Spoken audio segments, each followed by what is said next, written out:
Welcome back to Docket Decoder. So today I want to dive into the Zach Adams post-conviction relief hearings that are taking place down in West Tennessee. Now, Zach Adams was convicted back in 2017 of killing Holly Bobo back in 2011.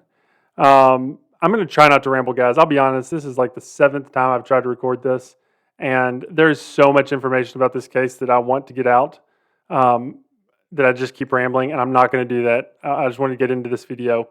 But just know that there's a lot of information that I'm going to be trying to get out about this case. I was not familiar with this case a week and a half ago, other than I'd heard the name Holly Bobo. Couldn't have told you Zach Adams was the man who'd been convicted of killing her. Had no idea the shenanigans and just corruption that had gone on in this case, and the lack of justice that has been served for whoever murdered this family's precious daughter. And she deserves justice, and they deserve justice, and Zach Adams deserves justice. And I'll be honest, it doesn't look to me like they've got the right guy. I still have a lot to learn about this and a lot to hear, but a week and a half or so ago, I was driving to Florida, heading to Florida for Thanksgiving week, and I needed something to listen to, and started listening to these hearings.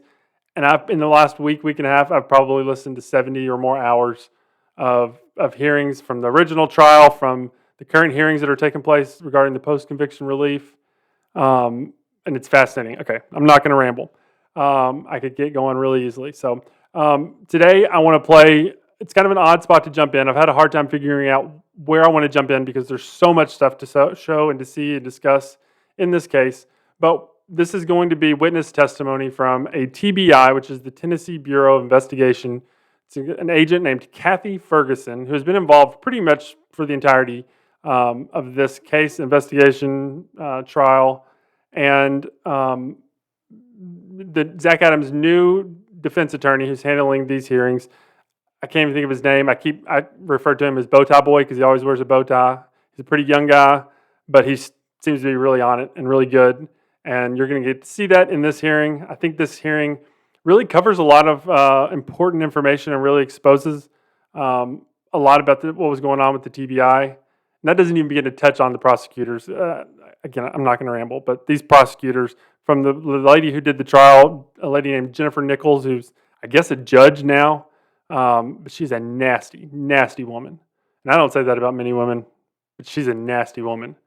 To the woman who's handling these, it's a female prosecutor who's handling these current hearings, and she's not much better. I mean, it's wild. The judge got caught listening to a football game or watching a football game on an iPad during the trial, a death penalty trial. Okay, I'm not going to ramble. There's so much to talk about in this case, and I'm going to try to cover as much of it as I can. And this is where we're going to start. This is a long hearing. I cut out some of the, there's a part in the middle where they're playing a video. It's a video of this agent going under a bridge and firing some guns and doing some acoustics testing. And it just didn't, for the audio, it just didn't translate well. So I cut that part out, cleaned up the other parts of the audio, tried to kind of cut out some of there's a lot of just dead air kind of time in it. Tried to shorten it a little bit because it was over 4 hours long. It's still really long. And there's a part at the end I want to make sure you hear, and I know a lot of you won't stick around till the very end. So I'm going to take a short clip from the end and play it at the beginning just to kind of whet your appetite for what's to come. And then we'll jump back to the beginning and play from there.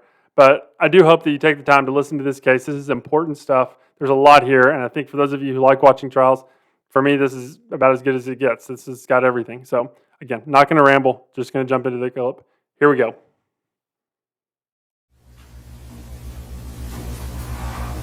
You've never seen a TBI officer taking off a case?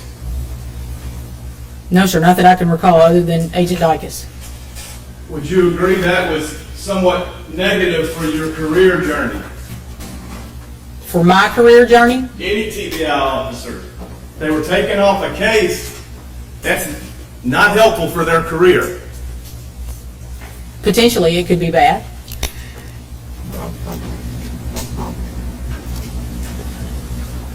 If TBI through Van Hooser and others had said, if it's Terry Brent, folks, we're going to lose this case.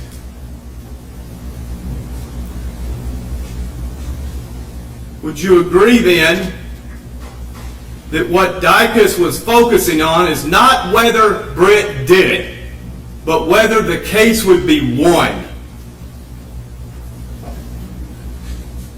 You're asking me to hypothesize about a conversation that didn't happen? I don't know.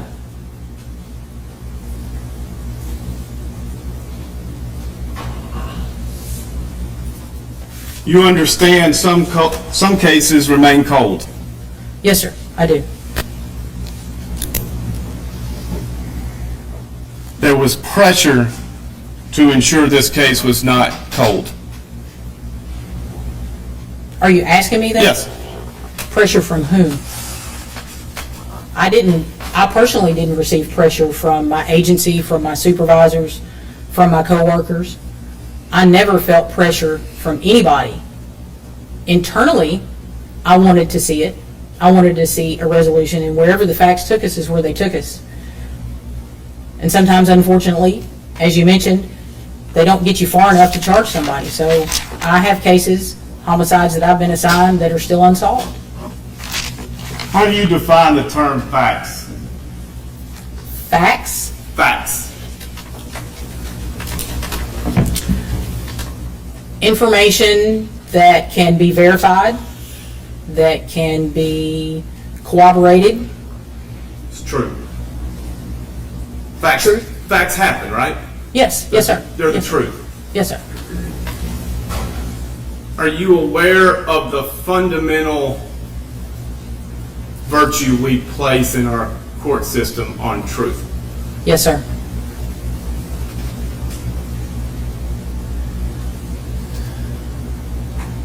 When Jason Autry was testifying, you knew it was not the truth. I didn't know what the whole truth was, Mr. Bates, because I believed that his statement was self-serving. I didn't think he told us everything. But how do you prove, how could I have proven that? If I don't know the facts, everything that happened, then I have nowhere to start to try to corroborate that information. So, no, I don't think Jason Autry told us everything that he did. But he didn't tell the jury that he raped Holly Bobo. No, sir, he did not. That's my belief. And you expressed this to the prosecution. Probably, I don't specifically remember that conversation, but I'm sure I would have told him my feelings. And they disregarded it. I don't know what they did with that information, sir. They He put was Jason charged with Autry- the rape. They put Jason Autry on to testify, Yes, sir, he testified. and he said the only interaction he had with Miss Holly Bobo was she was wrapped in a quilt, driven in the back of a truck, and shot. What I think happened in a case is not proof. It's not fact until I can prove it. And I couldn't beyond what we had. Is this your system of justice? Is this your theory of justice? That the state prosecutes and agents of the state sit there and say, I don't think this is true? Are you asking me if that happened during trial? Yes. I'm asking you, a loyal servant to the state, who worked on this case, dedicated probably thousands of hours. You sat there and you saw Jason Autry testify, and you yourself did not believe it. But the state asked the jury That's to. not what she has said. She has multiple times today told Mr. Bates that is not at all what she is testifying to. And he continues to repeat So it. specifically is what the objection is. Mischaracterization. Mischaracterization. The objection is your mischaracterization. I'll rephrase it. All right, objection sustained. Did it bother you when General Nichols asked the jury to believe something you yourself didn't? No, sir, because she is the prosecutor and she has the experience of prosecuting the case. My job is to gather the information and provide it to the district attorney for them to digest and decide what to do with. I couldn't have testified that I thought he raped her.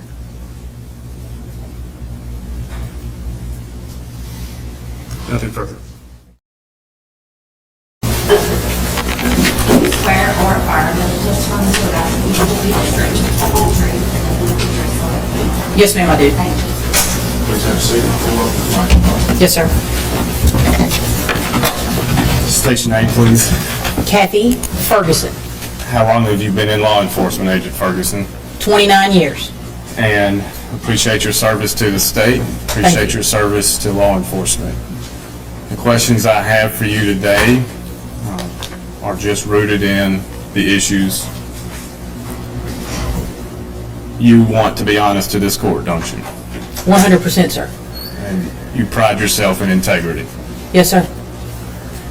I have one question to start. Where do you think the cell phone of Holly Bobo was separated from her body on April 13, 2011? I have no idea, Mr. Bates. I did not follow the cell phone activity. That was not what I was tasked with in this investigation. There are people that are very well versed in understanding cell phone technology, and I'm not that person.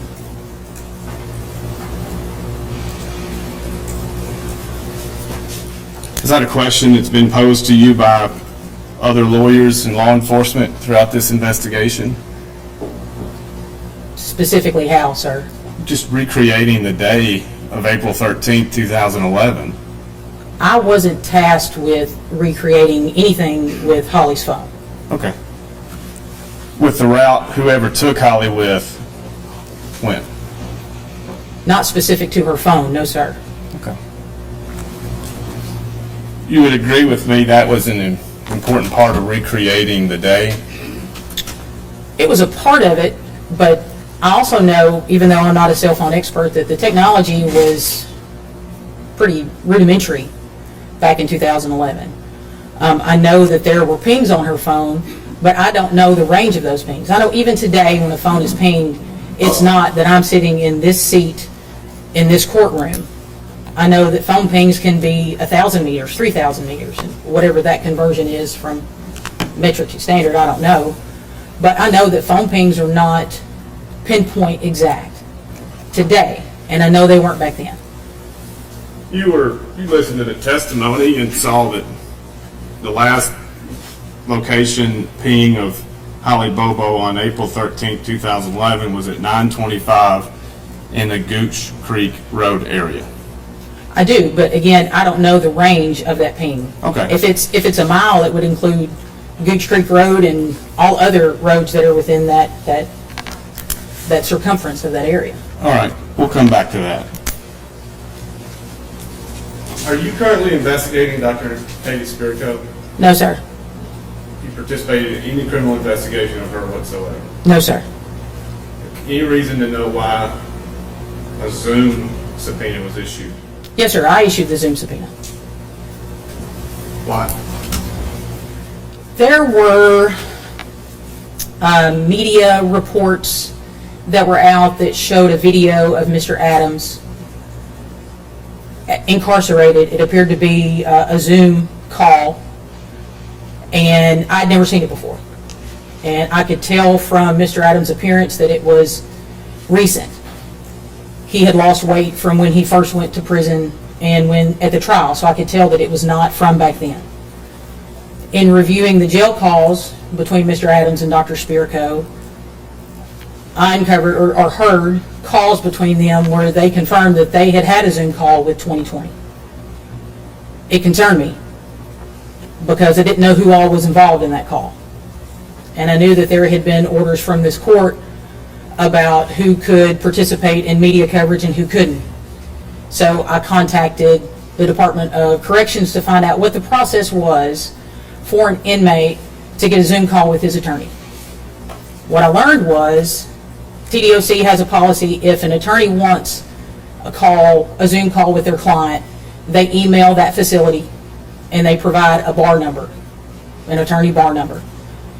With 20,000 inmates in TDOC, the prison system doesn't verify that the person that's requesting the Zoom call is in fact the attorney of record of that prisoner. So, in relation to the Zoom call, TDOC released their documents to me, and I learned that Dr. Spirico had requested an attorney-client Zoom conference with Mr. Adams, and she used her attorney Mr. McClendon's bar number to facilitate the Zoom call. And because Mr. McClendon's bar number was active, the Zoom call was facilitated. And how that happens within TDOC is once Dr. Spirko requested that and it was approved, the TDOC said, yes, this is good, we'll do it at this date and time, and then it was up to Dr. Spirko to push the link out to whomever she wanted to invite to the Zoom call.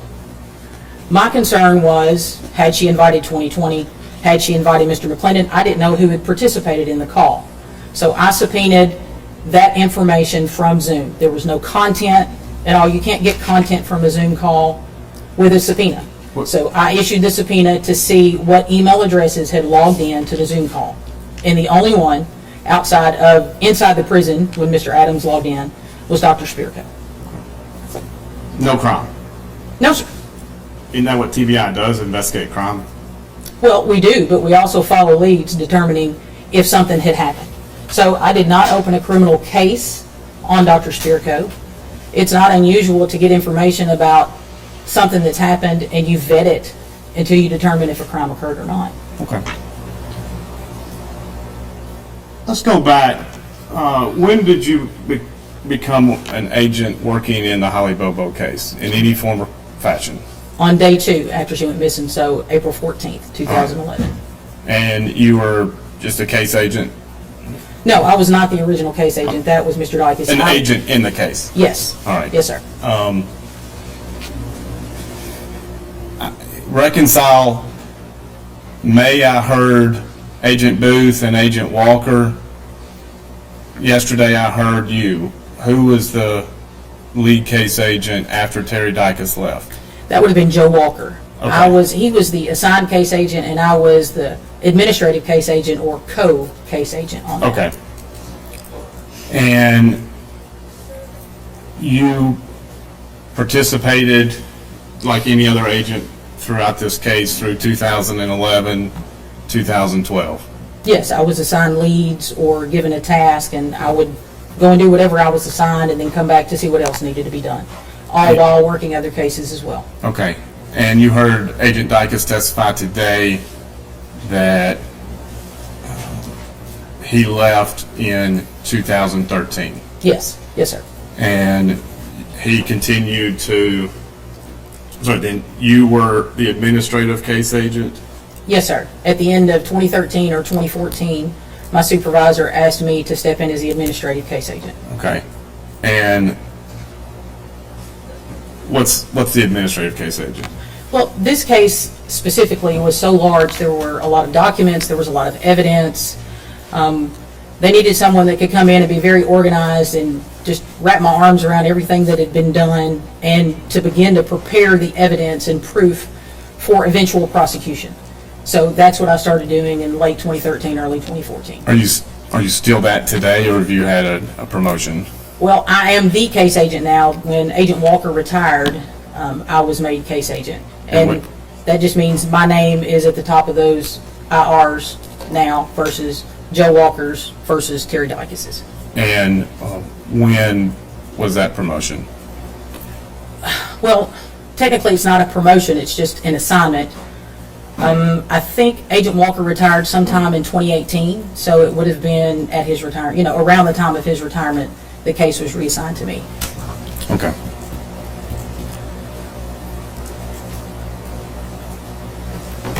Do you agree with this position that division arose in TBI in this case between who the primary suspect was? I wouldn't describe it as division. I would say we had a difference of opinion. Terry Dykes believed that it was Terry Britt. I'll only speak for myself. After we had completed the wire and run everything to ground that we could on Terry Britt, I didn't think Terry was our guy. I thought we needed to have a wider scope and look at other people, and Terry Dykes didn't want to do that. What did Hansel McAdams mean when any further investigation would be too dangerous? I don't know what you're talking about. I remember a reference to that yesterday, but I don't remember specifically the context of it. And if you don't know, it's fine. General McAdams wrote to General McGinley and the exhibits that by 2012 they didn't do the wiretap any further investigation would be unsuccessful or too dangerous. I'm not sure what General McAdams. Did you ever say it's too dangerous to keep investigating Mr. Britt? I did not know, sir. When did Mr. Britt go to jail pending the Tequila Jones case? I don't know, sir.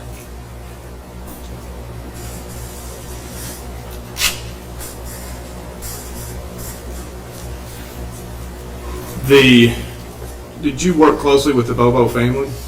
Not initially, no, sir. When did you start? Probably in 2015, 2016, in that era, or in that time frame when we were preparing for trial. Okay.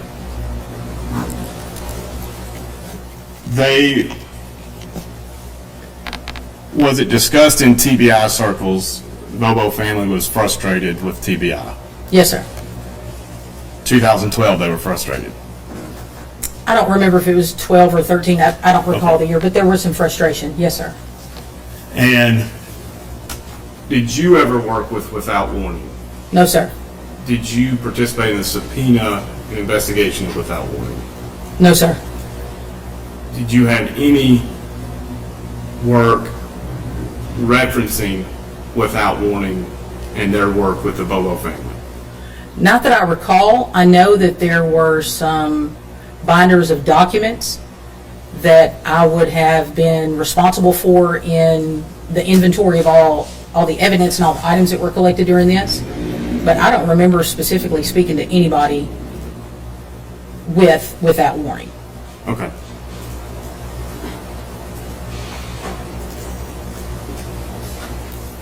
At some point, were you a part of the Blame Clint? Not in the camp, but were you aware of the Blame Clint camp in TBI?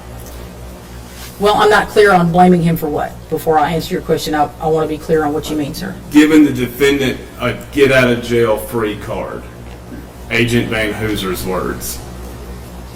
I know that I had some concerns with the inconsistencies of Clint's account of what happened, but I don't know how I would have responded if I'd woken up and saw my sister being kidnapped. So I wouldn't say that I blame Clint or that I was part of that.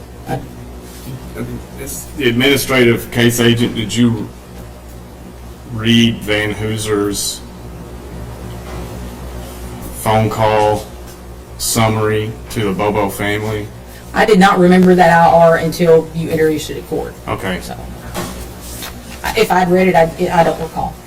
Is it TBI's function to focus on what's going to happen at trial? In as far as, Well,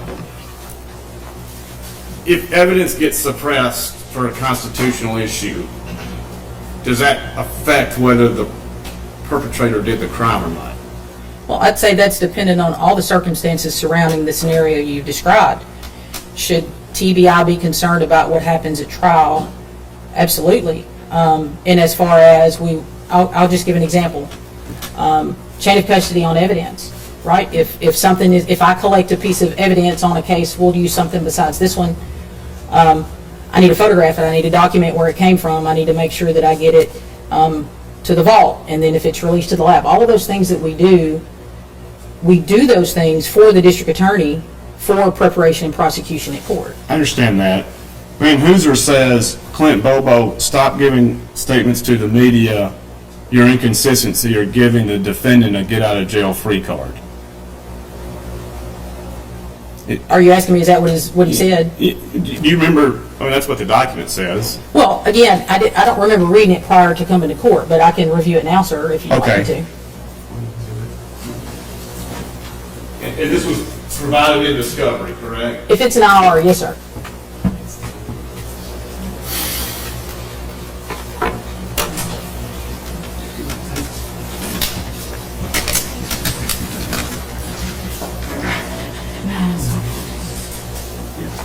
Exhibit 95.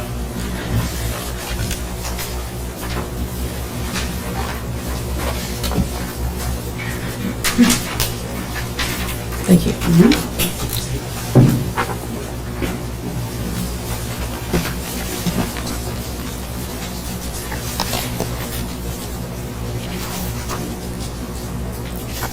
Do you want me to read it to myself, Mr. Bates, or do you Yes, want me to read it ma'am. out loud? Okay.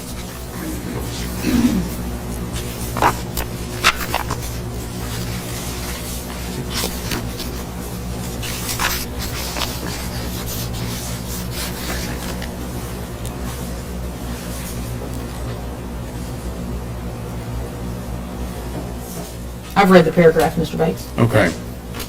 And what IR number is that? 534. All right.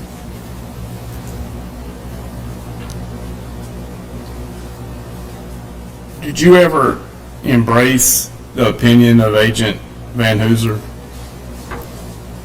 That Clint was lying, or that, He was going to give the perpetrator a get out of jail free card with his if he's the main witness.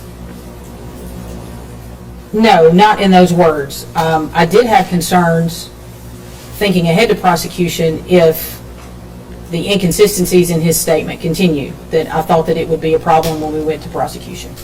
And that doesn't affect who actually did the crime. In other words, you can win or lose a trial. It doesn't retroactively change what took place on April 13th, 2011, right? That's true. Now, what's been marked for identification number 21, if the witness can be passed.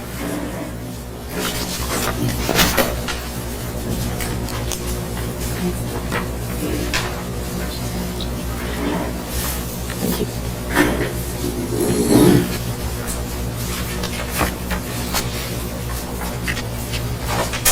Agent Ferguson, I highly doubt you wrote this, did you? No, sir, I did not. Have you ever seen it before? No, sir, the first time I saw it was in May when we were here in court. I've never seen this document. In the bottom right of this document has what I believe are called bait stamp. Yes, sir. And it's Bobo 0007218 and continues through 7222. Well, I see additional pages. There are 2 pages after 7222. Okay, Do you want me to read those? no ma'am. Okay. Can you explain the bait stamp numbering? Who does that?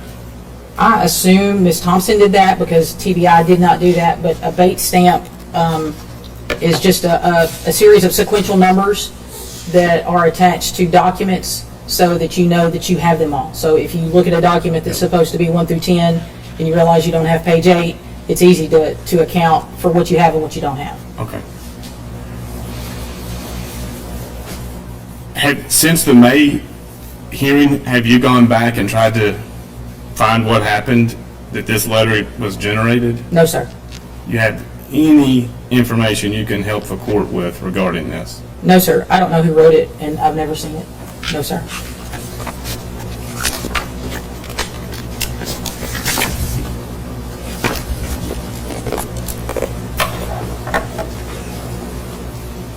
And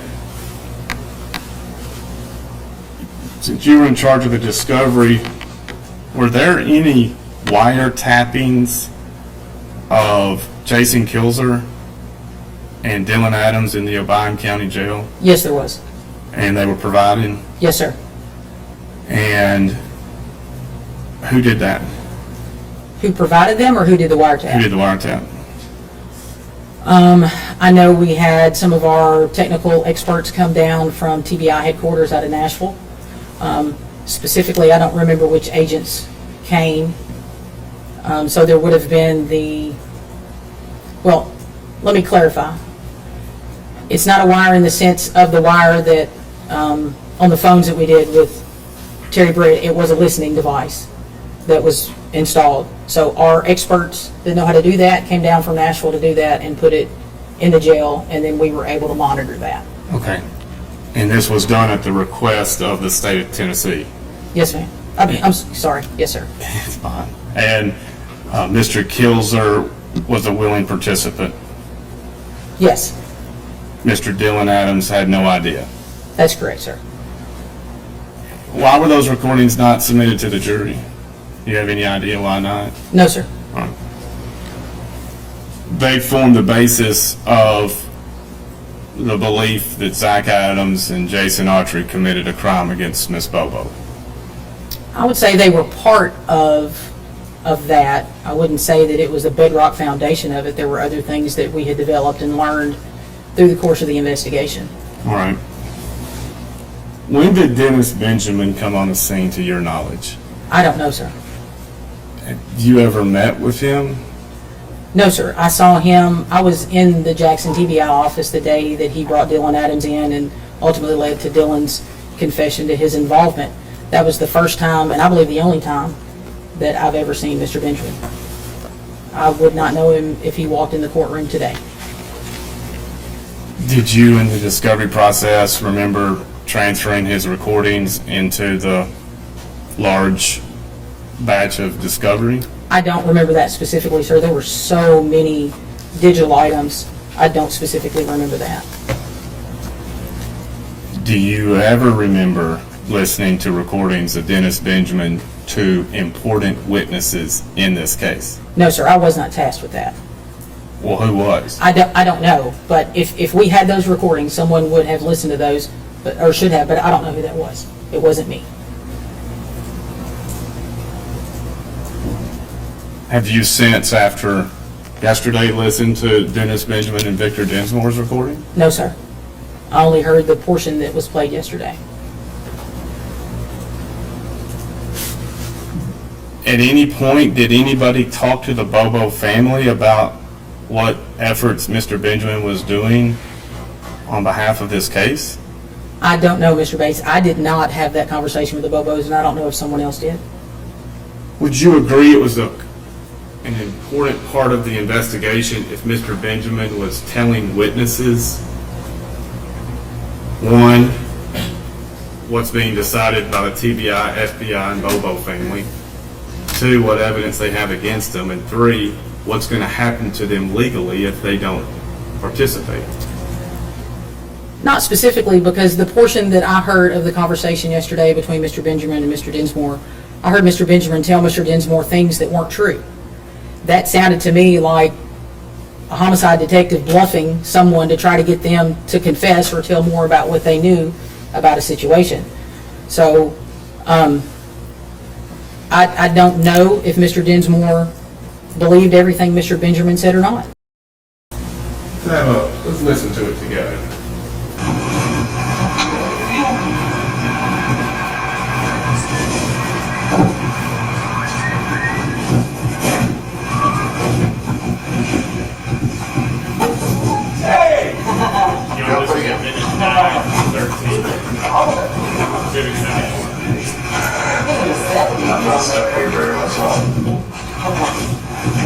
Yeah, let me get my cigarettes.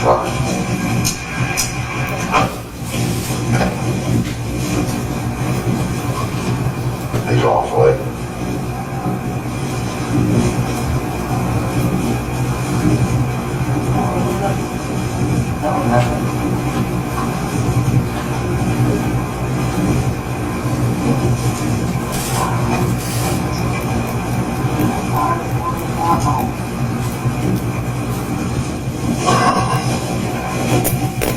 Nashville Circle ahead.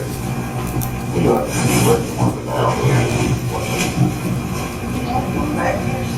yeah, it was in the full order.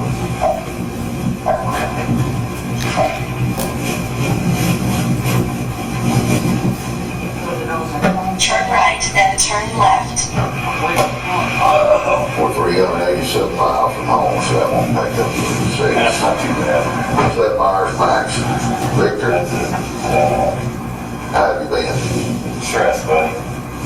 Well, alright. Your weather should be on drop down. Alright. What are you stressing about? Yeah, I just figured out I was a suspect not from the get-go. Kind of upset me a little bit, but I understand my past and hang with them assholes. I was automatic suspect. Good. Well, You know, other house caused a lot of friction here. So, okay. I don't want to be the bearer of bad news. Yeah. But being the Bobos and TBI and sit down. And it's not if you're involved, it's what degree you're involved. Just hear me out. Yeah. Okay. Because I know you lied to me in the past. About some things. Let me go ahead and tell you this, Officer's singing like a baby. Yeah. He's in a river band. They moved him to river band because he's giving it up. Yeah. And they got him in isolation. Yeah. Okay. Dylan has given it up. Okay. The housekeepers give it up. Yeah.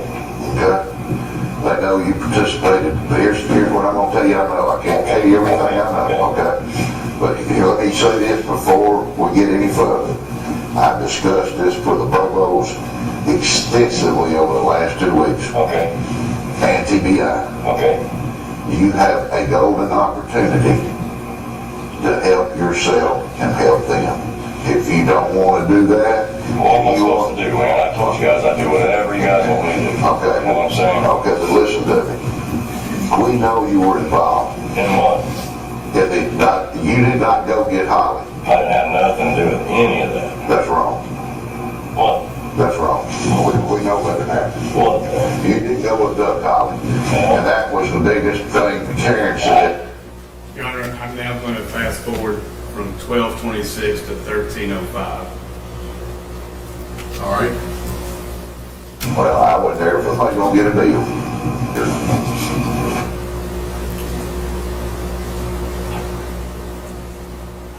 Jack told me not to tell you particulars as far as what we know at this point. But here's what reason, let me tell you why we're here. And I've wrestled with it and wrestled with it with the Bobos, TBI, FBI, and all that. Somebody's gonna get a deal. I convinced them for it to be you. If you want to take the deal and help us out on this, to figure up some holes that they're not, the Autry's admitted his guilt. Dylan's already put Autry and Zach in it. You know we got thrown out of the house and Dylan walked in on him. Zach threw him out of the fucking house. When she was there? Yes, when she was there. And we know you saw Holly that day. I'm just telling you what I know. Right now, they're wrong. Who's ever telling you that? Because I didn't see no Holly. But I'm just telling you, we know that's a lie. It's not a lie. I'm just telling you, listen, Victor, I'm not here Now, maybe. to bullshit you. Listen to me. Listen, you need to listen very carefully because they got 8 charges on you right now. Yeah. Okay, 3 of them are serious charges and they could go for the death penalty on them. Yeah. And I asked them, are y'all willing to make a deal for somebody to help them find Holly's body? If you can't give me Holly's body, then you fucked. You're basically fucked. Because that's what Karen and Dana are screaming about. They want a decent burial for their dog. Well, I'm damn sure John right now. I have no idea where they put that. You need to listen to me now, because I'm not here. I don't believe in the Easter Bunny and I don't believe in lying to you. Yeah. I'm just giving you the flat ass facts. The flat facts. I'm out here blowing smoke up your ass, running good guy, bad guy on you. I'm retired. I ain't the police no more. I work for the Bobos. My investigation that I've come up with has been run alongside TBI and the FBI's investigation. And I filled in a lot of gaps. I'd rather have a lie than I would the truth when I'm investigating something from somebody. And that deal about you didn't see Holly, that's bullshit. I didn't see that girl. You did see that girl. If it was her, I didn't know it was her. Well, I don't believe that either. I'm just telling, I can't lie to you. I'm not lying to you either, man. All right, well, I'm just telling you, the facts are the facts. You can't change the fact. You know, I can't help that. I can't help what happened. I wish like hell it had to happen, but it's happened. It's after the fact now, and we're in a cleanup mode. If you want help, then now is your time to help. If you want to continue to lie to me, then I'm going to go back and everything I ask you, write it down, because I'm going to turn it into the TBI. If you continue to lie about stuff we know that is a lie, and we got people saying, we've got 5 people talking. Autry's wanting a deal, and Zach's wanting a deal for the body, to give up the body stay off death row. The Bobos are emphatic. The death penalty's on the table, and they ain't willing to take it off. On those two. On those two. They're not so sure about Austin. Okay? I thought I'd take one shot at you. If you want to help yourself, then I would highly recommend you totally coming clean. Look, Victor, I know how. Stop coming clean with everything. I'm gonna get out of your truck, and I'm gonna get your attorney, and tell him to bring it. Well, That's what I said. you want to listen to me and talk to Miss Bobo? No, I don't want to talk to Miss Bobo. All I fucking did was try and help. I've been run up in the funnies. I've lost my family. I've lost my wife. Every fucking thing I'm done. I've talked to Sandy. Arrest me. Come here. My best lawyer in Indianapolis. Come arrest me. Well,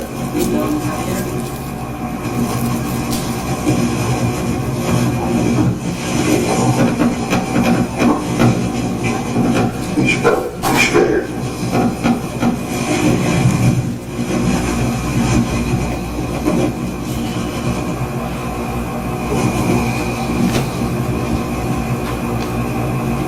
It's 18 minutes and then fast forward 30 seconds.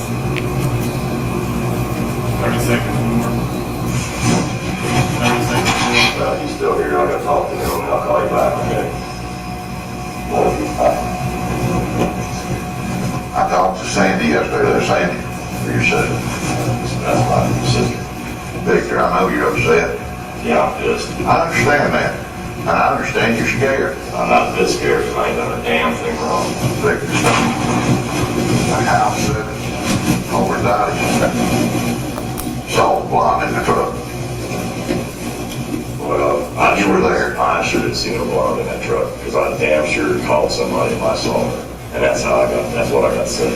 So, y'all can go ahead and play your cat and mouse game. It's not, I'm not, They can play them. I don't care. But I listen. haven't done anything wrong and I can prove my innocence. okay, but listen, if you would listen to me, you'd have an opportunity to help yourself and not even go to jail. I'm not gonna go to jail anyway, except temporary, until I bond back out. I got a brother worth $500 million in Texas. I will be out instantly. They ain't got nothing on me, it's just fucking fishing. I've been fished enough now. We're not fishing, Victor. They're fishing. No, they're not fishing. I don't care who's fishing, I ain't got a damn thing. Don't bring the rest more up here, and I'll fight extradition. Okay. All right? Just keep left between you and the law. I'm just telling you Bring. what I know. I You know, believe Miss Holly Bobo's mom, I'm sorry that it came to this, but I can't help anymore. I'm done. well, They disrupt my fucking life and threaten to arrest me and all kinds of shit. I'm not done, man. At 21:09, we're gonna fast forward 30 seconds. or in the truck at I night. don't know how she saw How could she see her and you not She see her? didn't even go to the truck. I was out by the truck. I understand that. She saw a blonde in that truck. She's mistaken because there wasn't anybody in that truck. I was out by the truck. There's my paint guy. But I wish you would,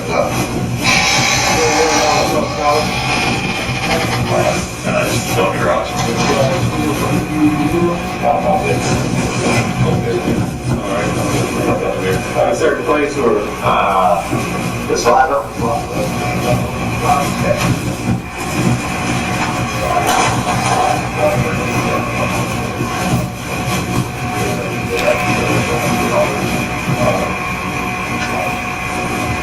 what do you got to do, rebuild the whole thing?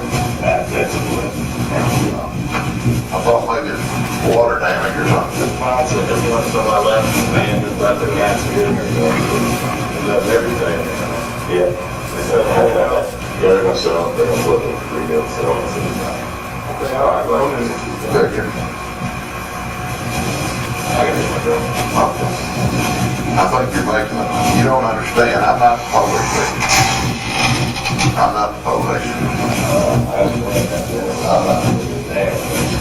But see, the problem is, they listen, if you'll listen, if you'll Anything like this ever happens, I will keep my fucking mouth shut. I'm not helping nobody. listen, Victor, Nobody. they've already talked to Sandy.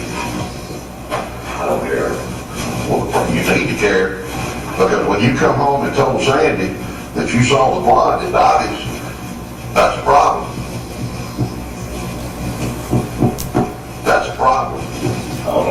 kidnapped from me. She said she got it from you. Well, me and her fight right now, get to the divorce. I understand that. Woman's going, I understand that. And I'm ready, if they want to come arrest me, let's rock and roll. Not me next month, I'm not even trying to go. After they arrest me, I will sue. I promise you that, but I will sue because I prove my innocence and I prove that I didn't do nothing to try and fucking help since it first happened. That's what they're trying to get you to continue to do, Victor. I don't want you now. Why you got all, why Just did, run with a fucking ringer. Why? I got you up here saying they got shot. I don't want nothing more. Why? Bring it. well, the problem is you got all these put butts. I'm in prison. Jail don't scare me. I understand that. You got all these put butts down there putting you in the mix. They can put me in the mix. I wasn't in the mix. I was not in the mix. Do you know That's who? my hand on my dead son. I was not in the fucking mix. Okay. Now you tell them to bring that shit on up here to Indianapolis. They won't be telling you. It's not going to be bullshit they got. I'm not to do what I've been through the system. Victor. Now, if there's anything that I can help with your body, I take you right to the motherfucker. I drive down there right now and take you to the Let me ask you this.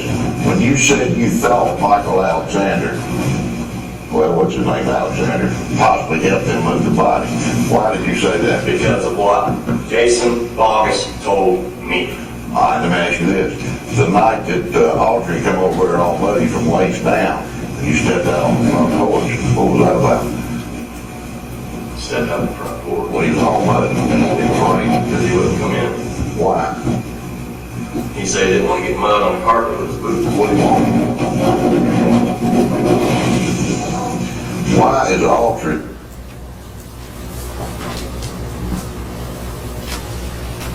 On to the 25, 27.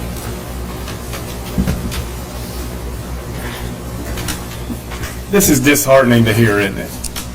How so? Count the ways. The Bobos have an investigator telling witnesses false things. Will you agree that's disheartening? Well, No. No, because I don't know if the Bobos actually sent Dennis Benjamin to meet with Mr. Dinsmore. I don't know how much, there were a lot of things in what Mr. Benjamin was telling Mr. Dinsmore that weren't true.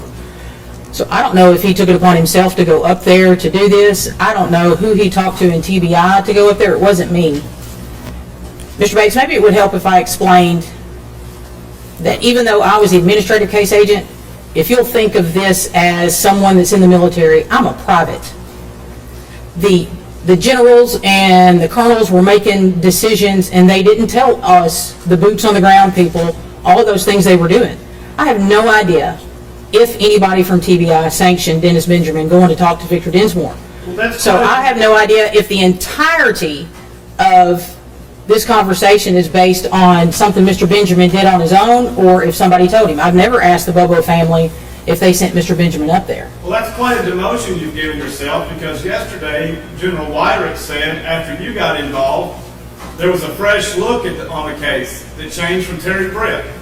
So are you a private, or were you in charge of giving the fresh look, as General Weirich said yesterday? Both. Okay. Now, would you at least agree it's disheartening that a man is saying he's representing the Bobo family, working for TBI and FBI, in your words, bluffing important witnesses in this case? I would say it's concerning, disheartening. All right. Because, to be clear, this entire case is based on what people said they've heard, right? It's based on cell phone records as well, and a variety of other things. I'm not talking about Ms. Bobo's records. Okay, we'll come back to that, I promise.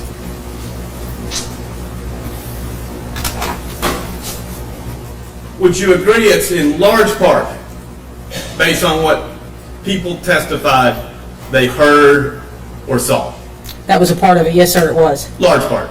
It was a part of it. Yes, sir. You can't even say large part. The court's going to read the entire transcript. Well, sir, what I call large and what you call large are subjective. So it was an important part. Yes, sir, it was. Okay. And if people are saying things out of fear, that's a problem, isn't it? Well, people can tell the truth out of fear. They can also lie. They can. Yes, sir, they can. Either or both. Like Valerie Trout. She told Rebecca Earp, didn't Objection, she? Your Honor, to hearsay. I'll ask her if she knows. Objection sustained. Did Rebecca Earp, to your knowledge, did Valerie Trout tell Rebecca Earp? I'm going to ask you one more time. And however your answer is, I'm going to send it up the chain.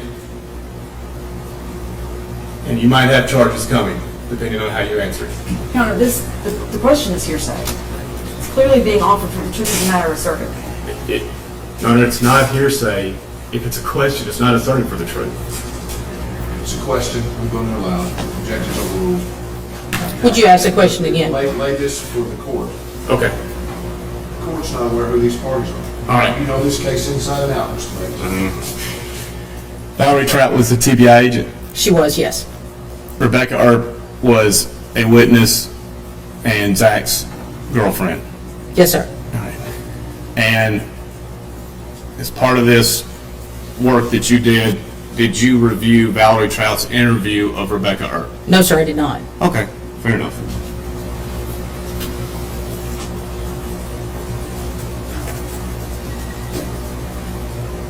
Let's talk about the third disheartening thing.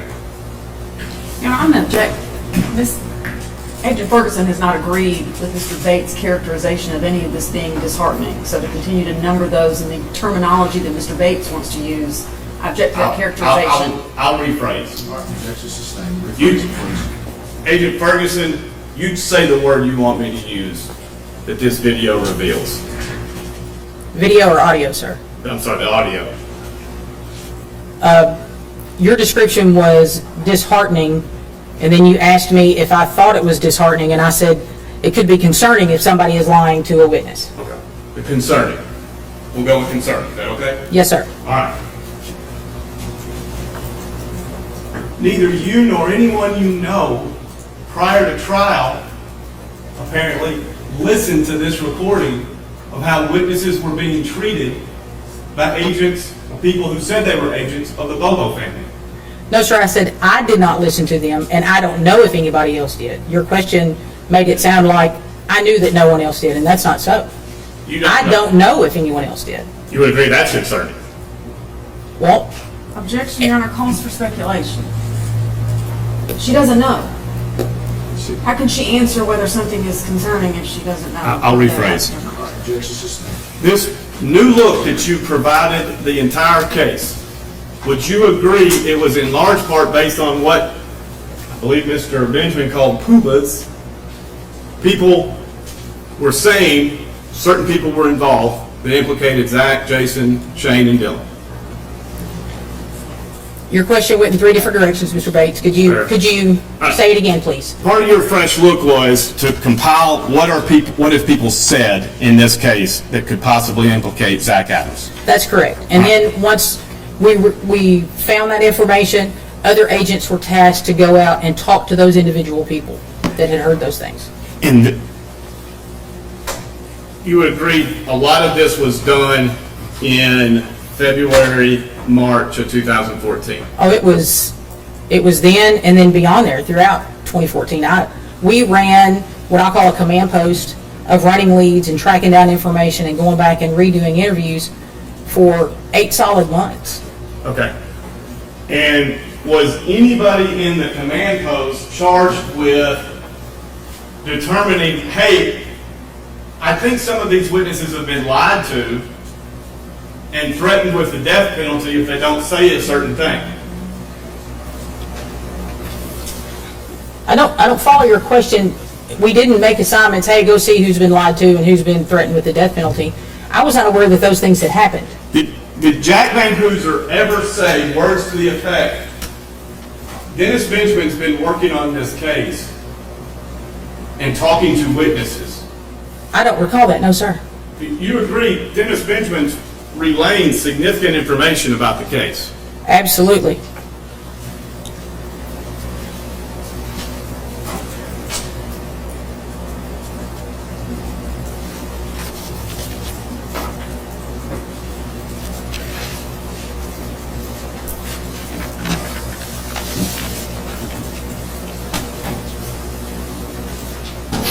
You don't know what coordination Dennis Benjamin did with other witnesses, do you?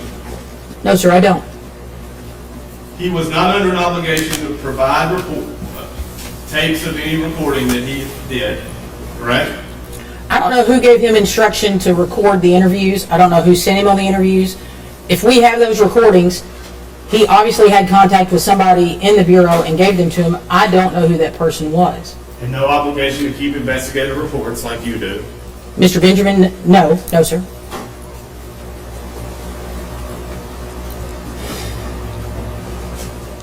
And so this is the gentleman that is there for Dylan. When he gets out of federal penitentiary, federal pretrial holding, to go live with for safekeeping. That's who he went to live with, yes, sir.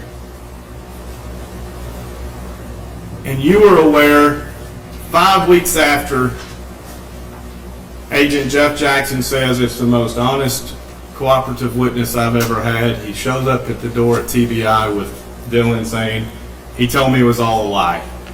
I was not aware of anything that happened in Dylan's federal sentencing. I wasn't there, so I don't recall that specifically. But I was there the day that Mr. Benjamin brought Dylan back to the TBI office. And based on that recorded interview that took, I think, 4 hours, I don't recall how long it was. all right, So, you've reviewed it. I was there and witnessed it. You witnessed. I did. In relation to when that recording was, when did you realize it was a lie?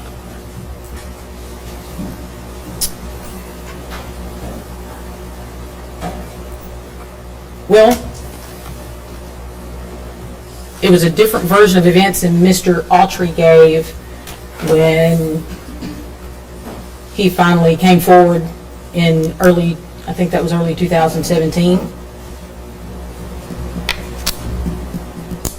And if Mr. Autry's version of events was true, Dylan's statements were untrue. I don't know that everything Dylan said was untrue. I know that after Dylan's statement of Holly being raped in Zach's home, in Mr. Adams' home, we ran search warrants in an effort to try to find forensic proof to corroborate Dylan's statement. And that's not uncommon. Anytime somebody comes forward and gives us a statement, whether they're a suspect, a victim, or a witness in a case, we do what we can to corroborate that, and that's what led to the search warrants at Mr. Adams' house. I know that there was Holly's DNA was not found there. Yeah, but to be clear, Dylan said Jason Autry was the first to rape her.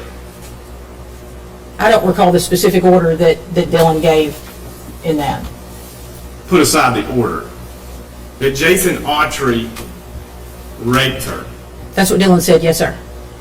That's not where it took place or the timing. That's a fundamental lie if Jason Autry's testimony is true, right?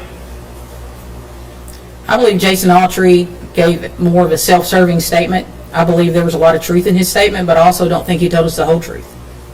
Meaning he told things that weren't true. That's not what the witness said, Your Honor. That's my question. I'll allow the question. Would you ask it again, Mr. Bates? All right. Y'all are doing good getting me off my game.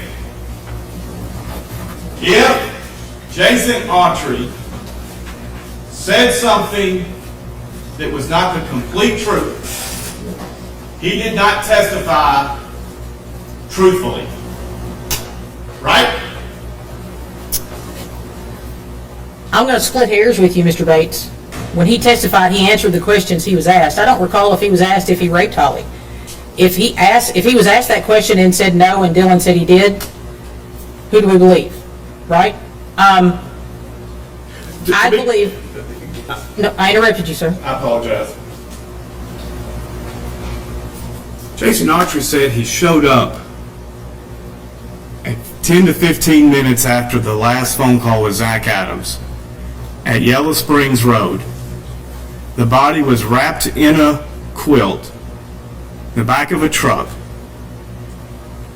taken to the river to be disposed of.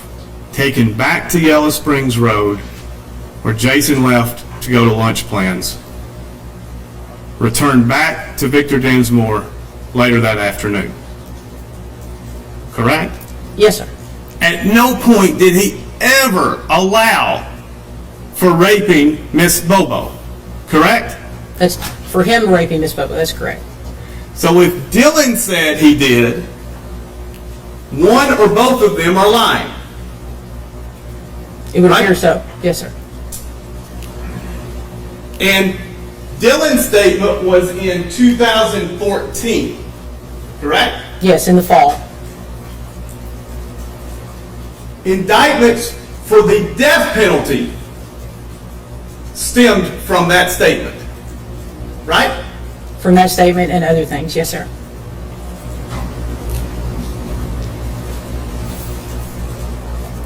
Years go by. Defendants are on trial for a lie for their life, right? Defendants went to trial. Yes, one defendant went to trial. If Autry's true, they were standing trial for a lie, yes or no? No. If Autry's statement was true, Dylan's statement was you raped her. Autry was on trial for the death penalty for a lie. Mr. Bates, you're characterizing the prosecution, and I can't tell you what the prosecutors were thinking and the way they moved forward with it, but you're characterizing that was the only proof that we had was Dylan's statement, and that's not so. That was part of it. So I can't tell you if the decision for the district attorney to seek the death penalty was based solely on Dylan Adams' statement or not, because I was not privy to those conversations. So I'm not the right person you need to be asking that question of. You don't believe Jason Autry's testimony in full, do you? I don't believe he was entirely truthful with us. No. I believe his statement was more self-serving. Did you ever communicate that to the prosecutors? I don't recall. I probably. What was it? Which ones? I work closely with all four of the prosecutors. How many times did you have this conversation? Oh, I have no idea. I don't recall it specifically, sir. You sat at counsel's table through the trial? No, I did. I was in the courtroom, but I didn't sit at counsel's table. No, sir. Did you ever get that pit in your stomach feeling when he was testifying that this isn't right? No, sir. Be clear, prior to Dylan's September 2014 statement, there was no rape charge. I think that's correct. And how soon after the new September 2014 statement was the charges amended to include rape and request a death penalty? I don't recall, sir.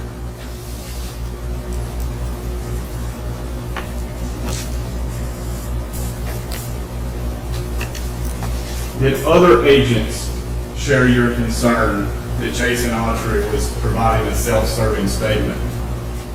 I don't recall that. No, sir.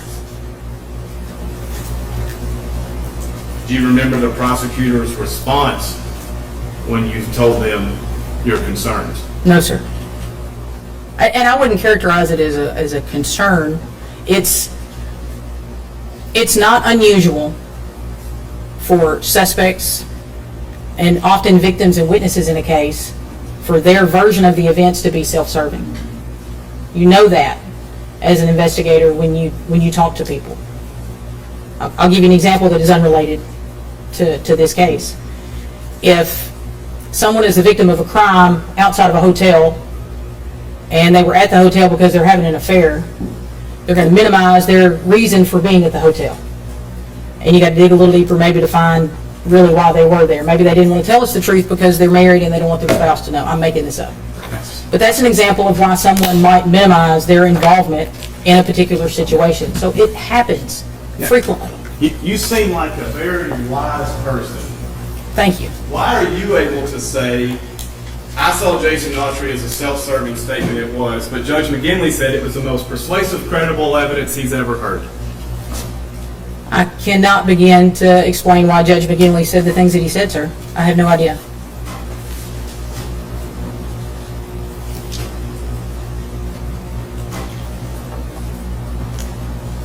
All right, let me go through some of your work in this case.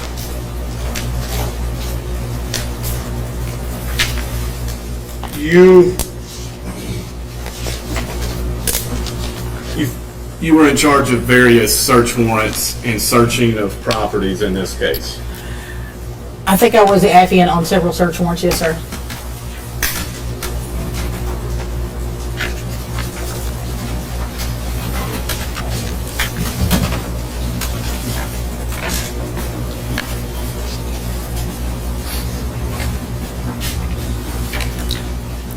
Document labeled 2877. Will there be objections to this? No, Your Honor. We'll limit this as the next other exhibit.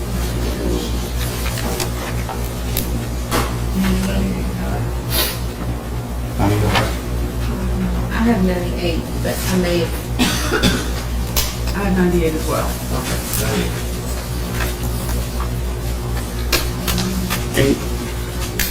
Can you describe this document? Yes, this is just a standard TBI investigative report, what we call IRs. And this one is titled Departmental Report, Federal Bureau of Investigation, Consent to Search, 260 Adams Lane, Holiday, Tennessee, Dick Adams property on 2/28/14. And y'all took a series of guns.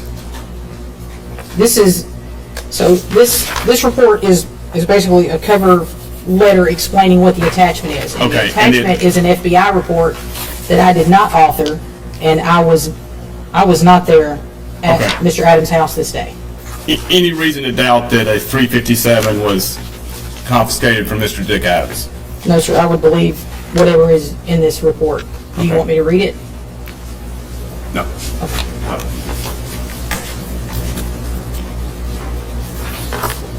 Marcus, did you say Marcus? Yes, to the 98. She need it back.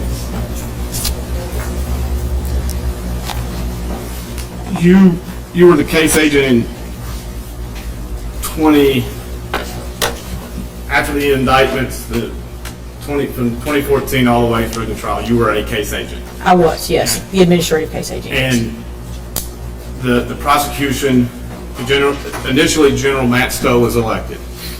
Yes, And the TBI and General Stowe got into it. yes, sir. Do you know why? I don't recall specifically. I know it revolved around this case, but I don't remember the specifics. And then General Nichols, or the Memphis District Attorney, and General Nichols, Hagerman came on. Yes, sir. You prepared in the preparation for the trial, I did, yes. and throughout, early in 2014, it was discussed that Dylan would be a testifying witness. I believe that was the plan early on, yes, sir. Were you a part of discussions about when it was not the plan? Probably when, as we got closer to trial and after Mr. Autry gave his statement.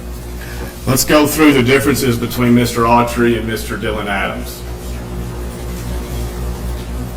Who is more intelligent from what you've observed of both? I would say Mr. Autry. Who's a better communicator?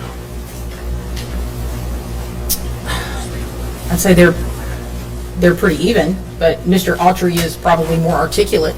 Better storyteller? Your Honor, I'm going to object to Mr. Bates testifying. I don't hear a question in there, I just hear comments. I was asked to compare the two. Who is the better storyteller? That's the question. Oh, I have a question. Objections on the floor. In as far as, I mean, that's kind of a broad question, Mr. Bates. They both told their stories. Who's more polished? Mr. Autry. And In 2014, when Dylan was going through his 4-hour interview that you watched, he had no discovery at his disposal, did he? I don't know, sir. I would assume not, but I don't know that to be a fact. He hadn't been arrested yet, had he? No, sir, but I don't know what he had access to or what he didn't, so I can't say Fair. for sure. Had cell phone records been provided to Dylan Adams before his September 2014? Not that I'm aware of. Did he have an attorney representing him in the Holly Bobo case in September of 2014? If he had not been charged, then no, sir. He was under the care of Dennis Benjamin, wasn't he? Yes, sir. Do you believe he was there, Dennis Benjamin was there just because he felt sorry for Dylan and wanted to give him a safe place? Yes, sir, I do.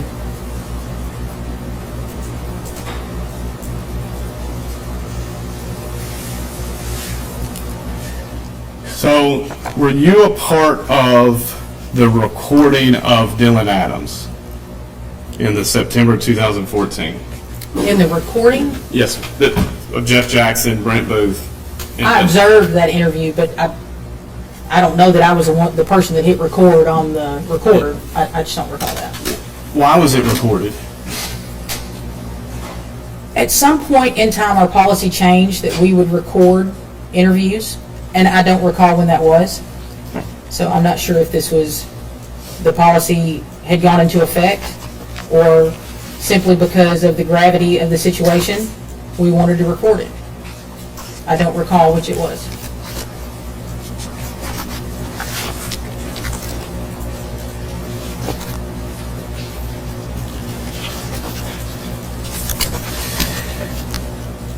And when you say gravity, you mean perhaps the evidentiary importance? Yes, sir. Were you a part of Jason Autry's, what I'm going to say, changing his position in the case to be a testifying expert or testifying witness? Was I involved in that? Yes, ma'am. In what portion? Are you talking about when he spoke to his attorneys, or at what phase? I'm not clear. Into 2016, do you remember hearing from any source Jason Autry's willing to talk? I don't remember when I learned that he wanted to talk. I don't know the Okay. date. But the only involvement that I had with Mr. Autry in that regard was when he was escorted from the prison to Decatur County to show us the route that they took from Yellow Springs Church to the river. Okay. And you dutifully prepared an IR to that effect? I did, yes, sir. And it's Exhibit 61 if it can be passed to the witness.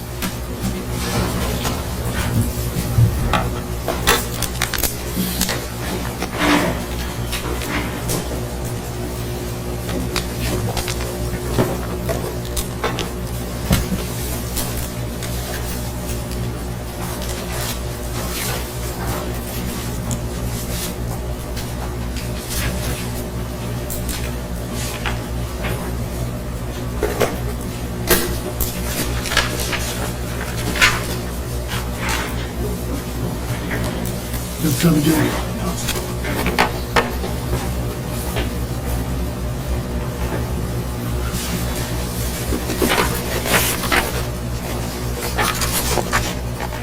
And as you review this IR, this is what you prepared. It is, yes, sir. This is the hour that I prepared about that. And I believe it was generated on February 7th, the report dated June 30th, 2017. Yes, sir. There was a trial initially set in July, correct? It was continued. I know it was sometime earlier that year. I don't recall when, All right. but it was continued, yes, sir. And just, I assume you were just real busy and that's why it took so long. Yes, sir, and I probably caught another case to work during this time as well. I can't give you a specific reason why there was a 4-month delay in my report. It's just one of those things that happen. And the route that you review the route that they took from the Yellow Springs Church to the river, I believe on page 2.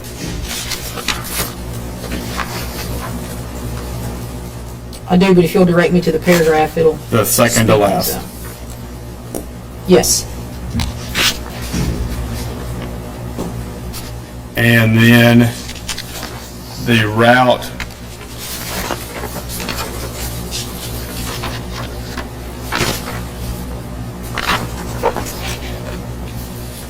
on the way home.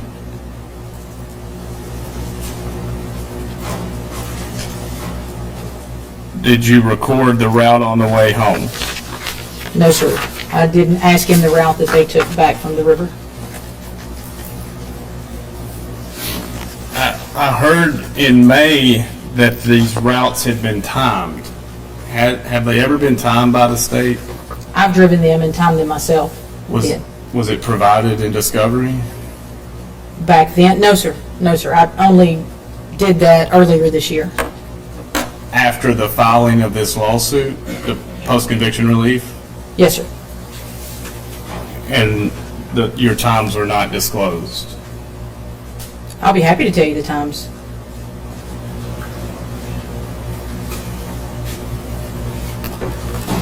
We'll come back to that. Prior to Mr. Autry testifying, did anybody go out into the bridge and shoot a .32 revolver to see what sound it made? No, sir. And you agree with me, Mr. Autry? His baritone voice said it made a large, loud boom, boom, boom. Yes, sir. The Martins flew Yes, sir. from hundreds and hundreds of yards away. A bass fisherman approached. Now, that's Autry's story, right? That he heard a boat crank up and leave. Yes. Now, after the filing of my petition, you're on notice. I don't think a .32 makes that sound. You all had received where one of my investigators recreated that, correct? Yes. You took it on, what's the machine that measures the sound? The decibel reader. You took that. I did. They didn't work very well, but I took them. Yes. And I received it the morning of court, May 19th, correct? Yes, sir. Because we had just, well, I had planned 2 other times to try to do that. One was in January of this year, and a snowstorm happened. Couldn't do it. Another was in April, and it stormed and flooded. I couldn't get down there. So the date in May when I went was the only opportunity that I had, because I had to coordinate with 2 other agencies to help in that. So it took some time to make that happen. What's the apparatus on the left and on the right? The apparatus on the left is a decibel meter, and so is the one on the right. The one on the left is very old, and the one on the right is a newer model. Okay. Are they both measuring the same sound, or is one closer and one's further away? They did not operate as I thought they would. The one on the left, I had a tutorial from a forensic scientist, a former forensic scientist that told me how to use it. I could not get it to operate, or maybe it was operating correctly, but the numbers rarely changed when we did these tests. And the one on the right, I don't know if it was picking up on the gun or me talking or the traffic or what. So I just wanted to see what kind of decibel level we could see. And you would agree that by and large the gun never registered higher than the traffic above on the interstate? I think part of it is the video camera. It's just a standard video camera that we are issued in the TBI. It picks up whatever maybe has the highest range. I don't know. I'm not an acoustics expert. So all I hear here is the interstate traffic. But on the videos we'll watch in a minute, when we're further out on the river, you hear the water splashing against the boat, you hear the gunshot, and you hear less of the interstate traffic the further away you are from the river, from the interstate. And you can also agree with me, there's no boom, boom, boom echo. I heard it, it's a loud crack. I would not have described it as a boom, but that it is a loud sound. In other words, you're certainly familiar with firearms that make echoing sounds based on powder in the cartridge. Well, and the load. depending on where you are when you fire it, it would echo. Yes, sir, that would be contributory. You agree, no boom, boom, boom.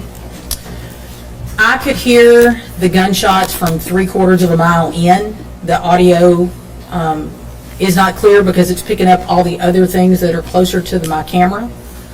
I would characterize it more as a crack sound, but I could hear it from 3/4 of a mile all the way back to the 1/10 of a mile. In 14 years, no bass fisherman's ever come to TBI and said, I heard a gunshot on April 13th, 2011 at the river, have they?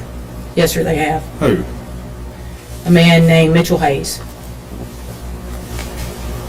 And why didn't he testify? Because he didn't come forward until after the trial. And was this information provided in discovery? I'm not sure what the DA's office has provided to you post-trial. I just don't His know. name. Okay.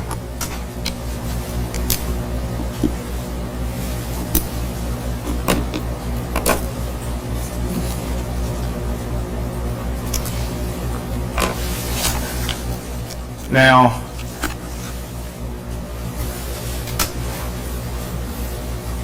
at what point did you become concerned that Autry's reflection of the gunshot sound was not consistent with your experience? I'm not concerned. There is no way that we could know all the conditions under the bridge on the day that Holly was killed. That bridge has had repair work done on it since then. Trees have been cut, trees have grown. Whether there are a number of variables that are in play, there would be absolutely no way your expert or my feeble attempt at an acoustics test could ever accurately recreate the conditions of April 13, 2011, because we don't know what all they were. We have no idea how many people were driving over the interstate. There's just no way to recreate it exactly the way it was that day, because we don't know how it was that day. Why was Autry's February 7th, 2017 statement, nor any statement he made, recorded?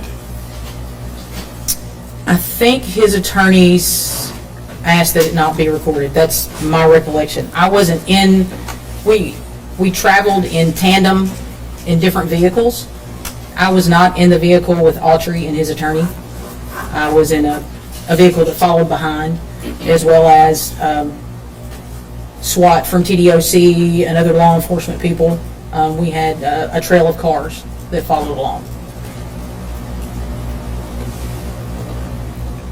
Did you pull out a handheld recorder and record it? I did not. Why not? His attorneys asked us not to, is my recollection.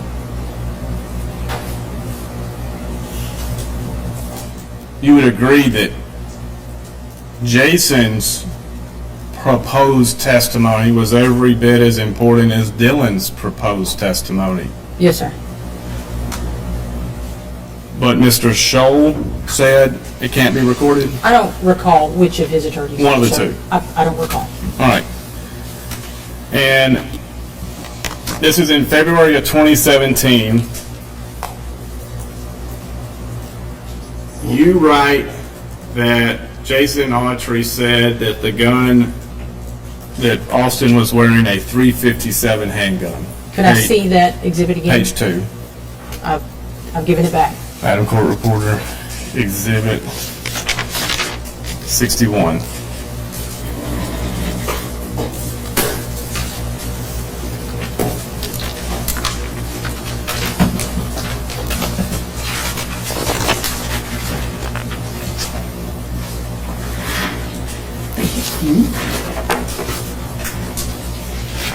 And the second full paragraph, On which page again, sir? page 2.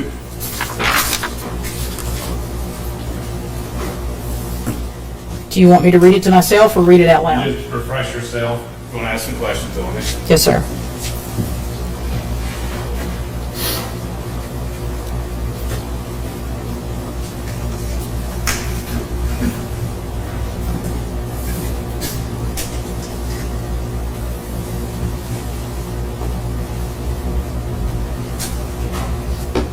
I've read it, sir. All right. No doubt in your mind, Autry said 357. Yes. Don't know if he's basing that on receiving the discovery where Dick Adams had a 357, or Shane Austin had a 357, or he just made it up, but it's clear he referred to it as a 357. Yes, sir. He referred to it as a 357.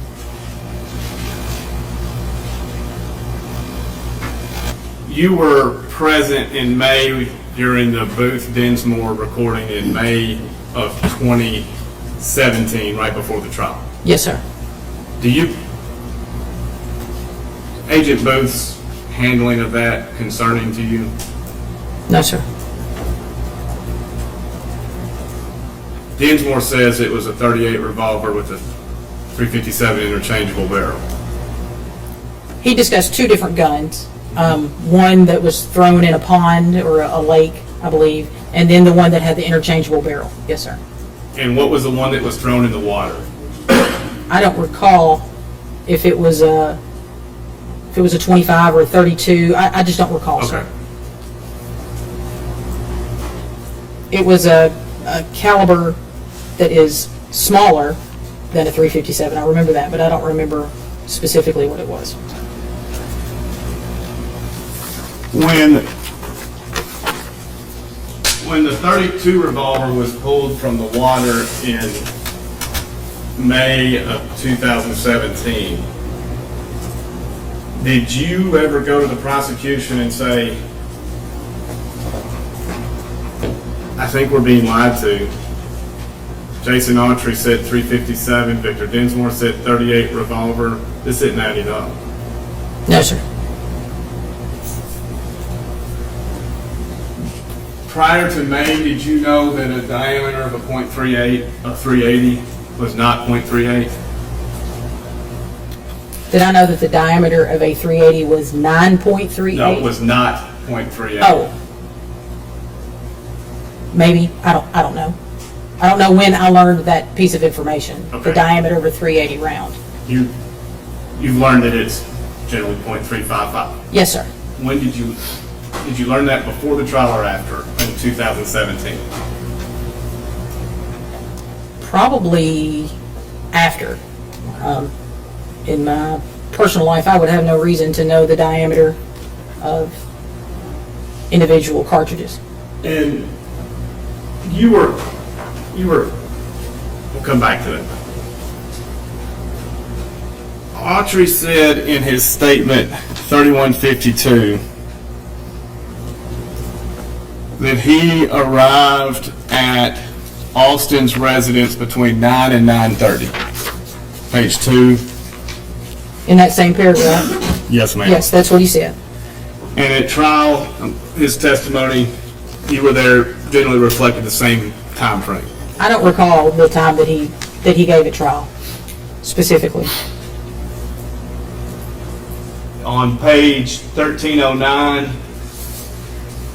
1308, question, so the next phone record shows that Mr. Adams called you at 8:53 that morning, but he reached voicemail. Does that sound right to you? Answer, if your records reflect that. Question, then the records reflect, would you agree with me that the next phone call is you to Mr. Adams at 8:55? Yes.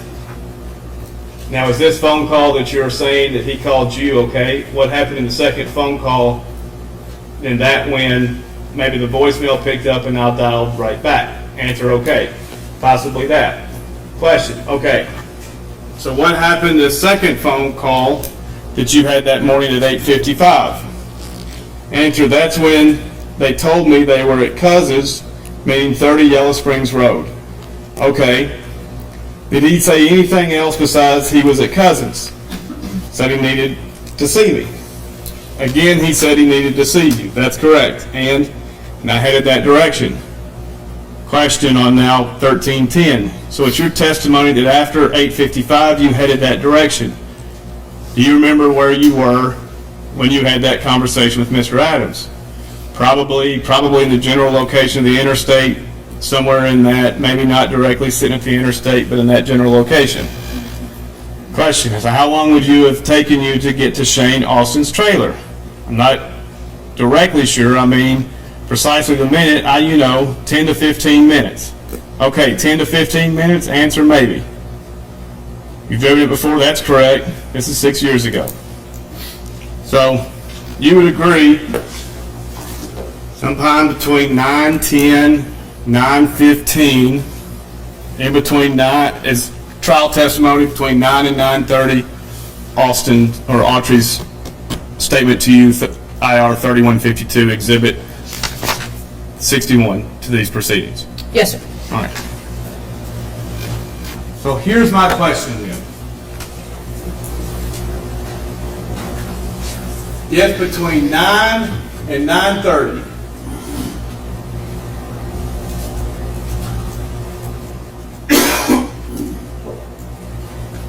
everybody is at Yellow Springs Road,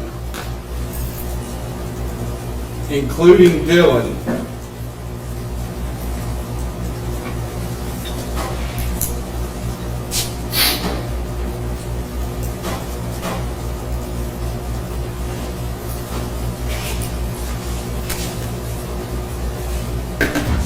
how's Holly's cell phone still traveling? Sir, I don't know that Holly's cell phone was traveling. If you tell me that, I did not learn Holly's cell phone activity that day. Someone else was tasked with that. I had other things that I was tasked with. So I don't know where Holly's phone was at that time. You heard Agent Frizzell's testimony at trial. I did, but I don't remember specifically. There were so many different points in time that he talked about where Holly's phone was. I have no way of remembering where that was. I do not know where Holly's phone was at 9 o'clock, at 9:30. Kind of my question yesterday. You agree some evidence can't be manipulated? Sure. Bank records, cell phone records, right? Yes, sir. I was waiting for the question. Yeah. Yes. What somebody says years later can be. Can be manipulated? Yes. By who? By the person that says it? Sure. Your self-serving statements about somebody having an affair in a hotel, they can provide self-serving statements. Yes, sir. As you listen to Victor Dinsmore in March of 2014 being whatever you want to call it, by Dennis Benjamin, you would agree whatever comes from Victor Dinsmore's mouth is not reliable, right? In that interview, he sounded defensive to In me. any interview since. I wouldn't say that, no, sir.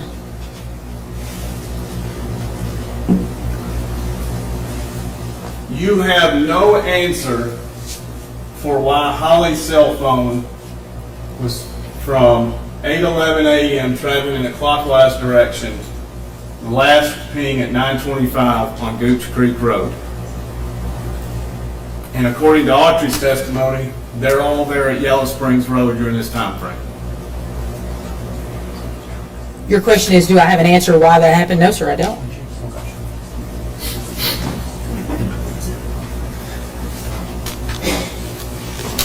Who all received reward money for testifying? I have no idea. Do you know there was reward money? I know that there was reward money. I saw the posters that were posted all over Decatur County.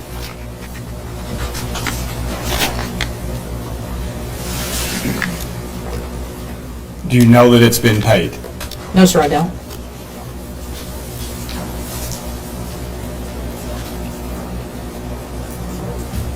Who would know that? I would assume whoever is overseeing the management of those reward funds, and I don't even know who that is. Okay. Is it within TBI or some state Tennessee entity? I have no idea. I was not involved with the reward money or any of that.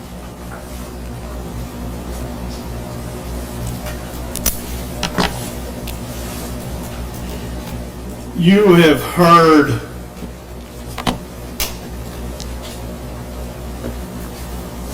Dylan Adams, his recorded interview in 2014. Are we talking about the one where Mr. Benjamin brought him to the TBI office? Yes, ma'am. Yes, I saw it live. And would you in any way ever characterize Dylan Adams as a details man?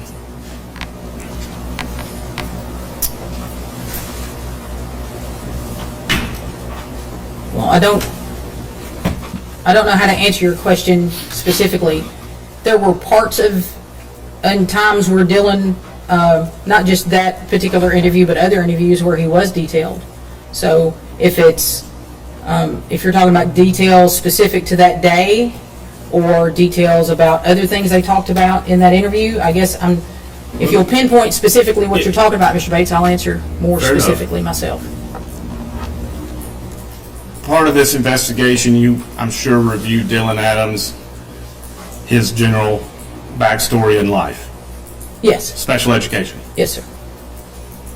He has a hard time communicating. You've listened to him talk enough. I saw him testify when he was here, when we were here in May, and he spoke fluently. You've heard recorded conversations he had on the telephone. Yes. You've heard his recorded conversations he had with Dennis Benjamin while Dylan Adams was in Obion County Jail. I don't think I listened to those, no, sir. Okay. Someone did, but I don't believe it was me. And you're aware that Dylan, he often said, "I don't know." I don't recall that. In the September 2014 recorded interview that the court's going to watch in full if it hadn't already, it's your testimony, you don't remember him saying, "I don't know," often. That's correct. I watched it live. I have not watched the video since then. So that was 9, 10, 11 years ago. Page 5 of your IR 3152, with regard to D. Adams, Dylan, Autry described him as the detail guy. Is that consistent with any part of your investigation? That Autry was there to listen to Dylan, the detail guy? Well, that's not my interpretation of what the detail guy is. Are you suggesting that the detail guy is the mastermind, the one that runs things? I guess maybe you and I aren't talking about the same. Okay, well, you might be talking about in the Army, the detail is cleaning something, or what are you talking about? I mean, the I think 5 it's- points of something. Dylan is the mastermind thinking this thing through. That's not my interpretation of what detail guy means. I didn't get to ask Mr. Autry what he meant by detail guy. Okay. So the way that this happened, we were in a separate car for Mr. Autry, and I don't recall which agent was in the car with Mr. Autry, but they called me and we had an open telephone line. So I was making notes as the conversation progressed in the vehicle with Mr. Autry. So I wasn't able to follow up and ask what he meant by detail guy. And really the only way for us to know is to hear how the context in which it was provided and his tone of voice. Or to ask Mr. Autry. Or to ask Mr. Autry. And the first two would have been helpful if it was recorded. Yes, sir.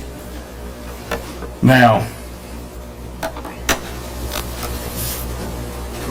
I want to talk about the ATM video and the Silverado.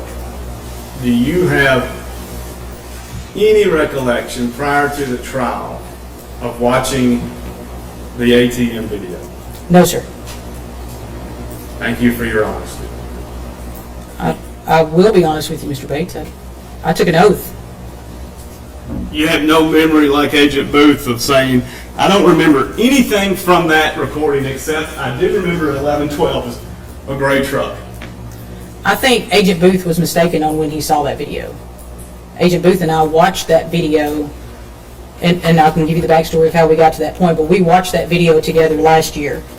And I think Agent Booth was confused by your question and got his times wrong. But that's just my opinion. I know it's painful.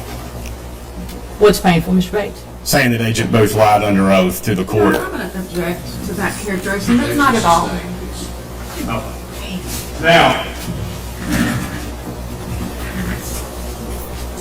did you have any part of renaming the video to be labeled BP? No, sir. No, sir. Absolutely not. And I take issue with the relabeling or mislabeling. Well,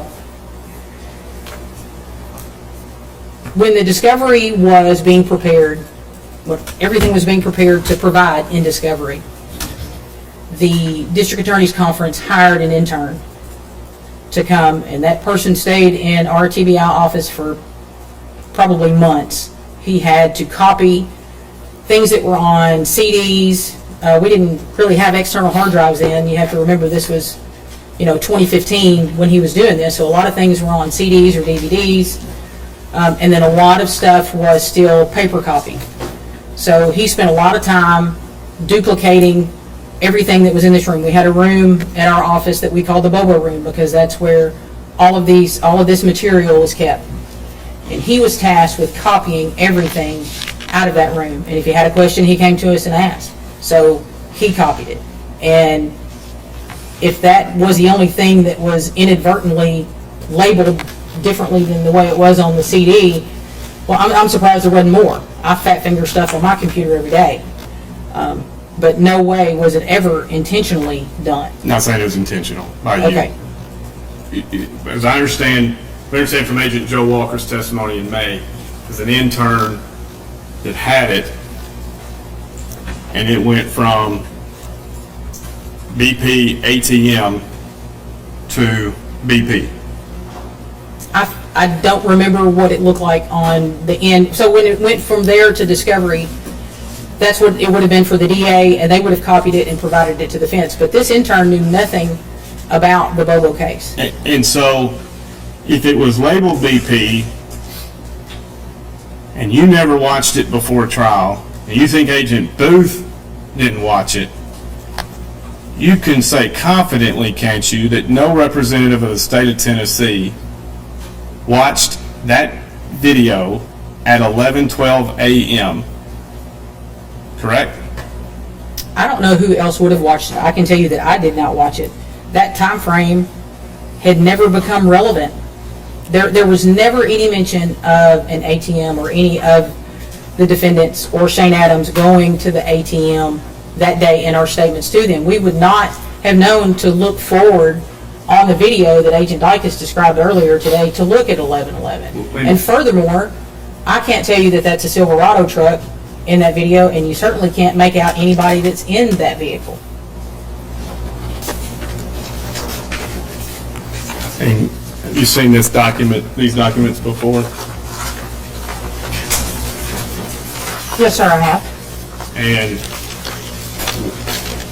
what do they show?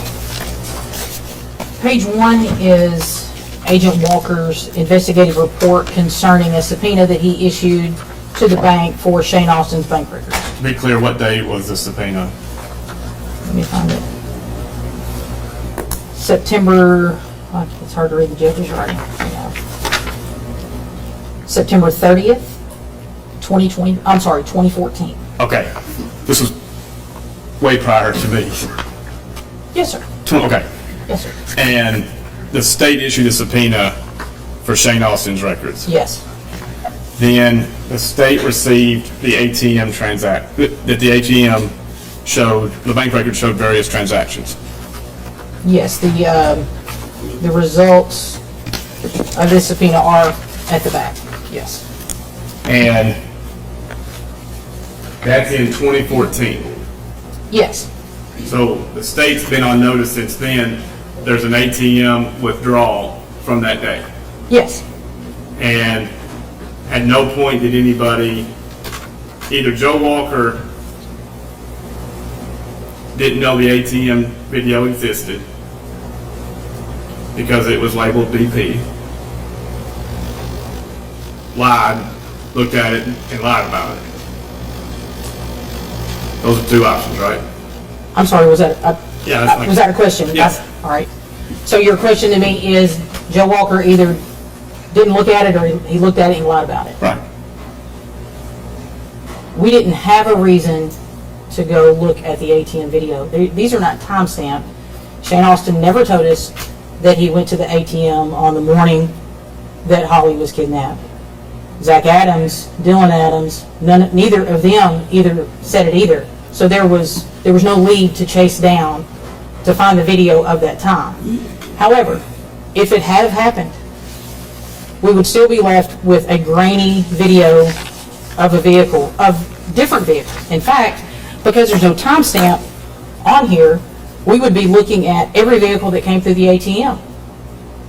We didn't know, I didn't know until listening to the jail calls between Mr. Adams and Dr. Spirko that Mr. Adams said that they pulled into the ATM video with the passenger side facing the ATM so that the passenger could reach the ATM.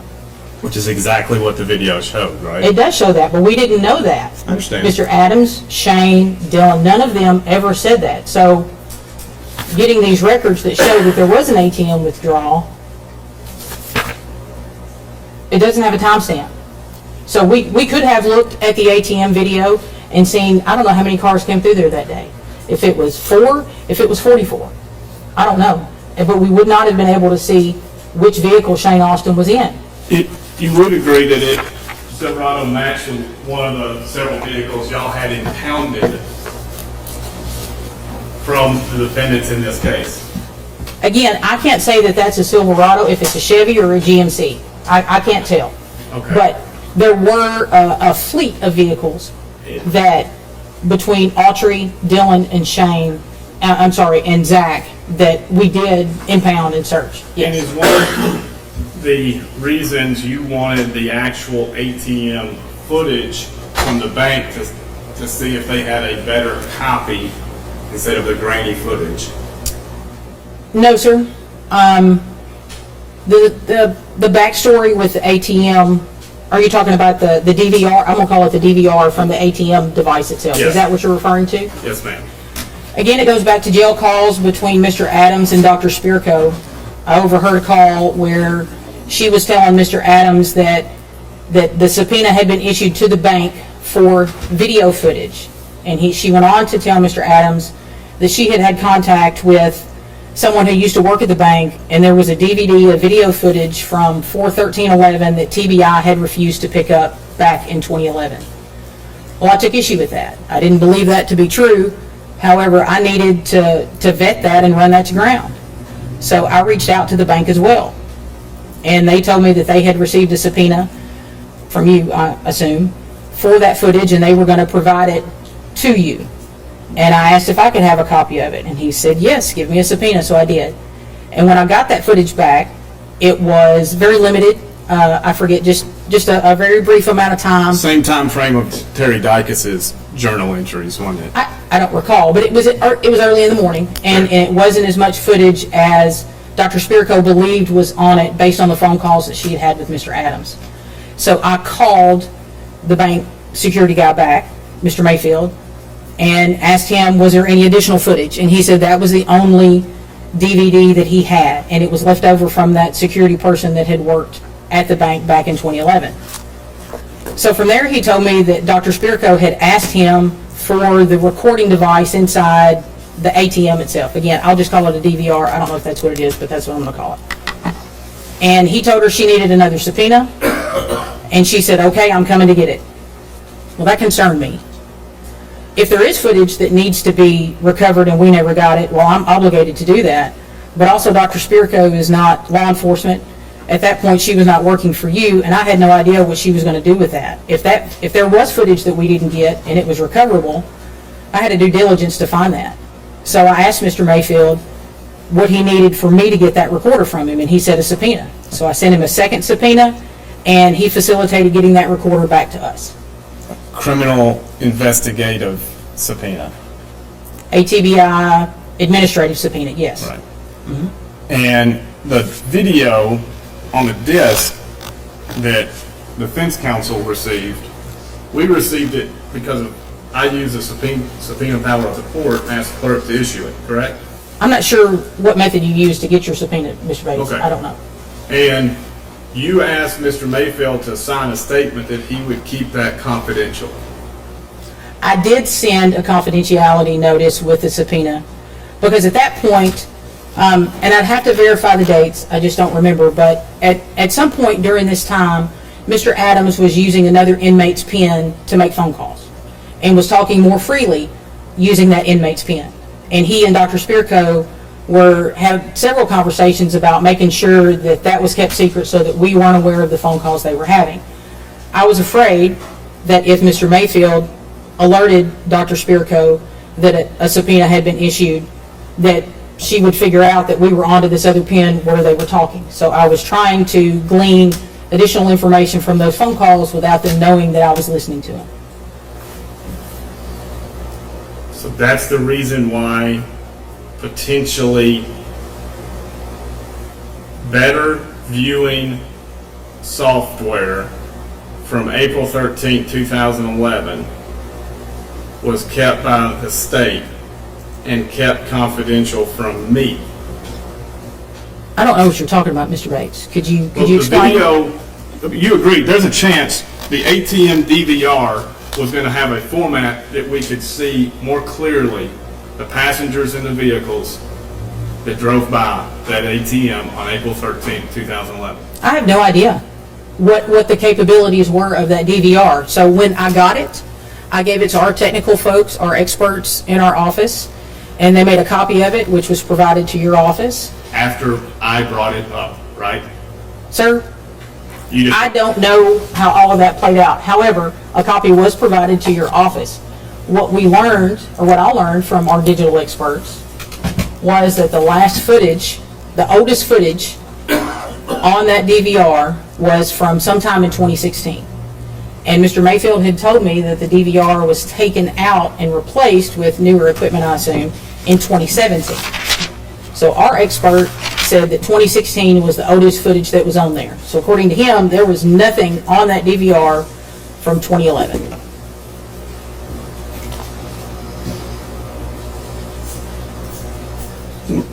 you had a chance to, did you review Mr. Adams's Facebook records as part of your work in this case? I did not. Who is Ryan Fletcher? I'm sorry. Mr. Fletcher is a former TBI agent. And when did he retire? I don't think he retired. He left employment to go somewhere else. Okay. Is he still in Tennessee? I don't know.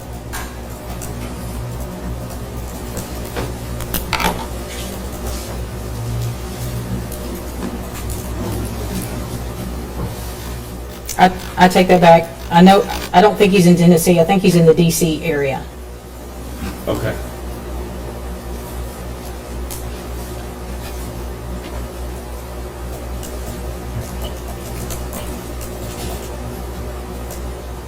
You never seen his report where he discusses Zach Adams on Facebook? I'm sure I have. I don't remember specifics of it. Okay, you don't. Would you like me to review it? You don't remember the specifics of Zach being on Facebook at 8:39, April 13th, 2011? No, sir. I know that there were some records about some Facebook posts, and I think there was someone that chastised Mr. Adams for something that he posted, but I don't remember specifics beyond that. I know that there were selfies of Mr. Adams that were taken, and we tracked down the GPS locations of those photos, but That's just a broad stroke general that I remember about the Facebook records.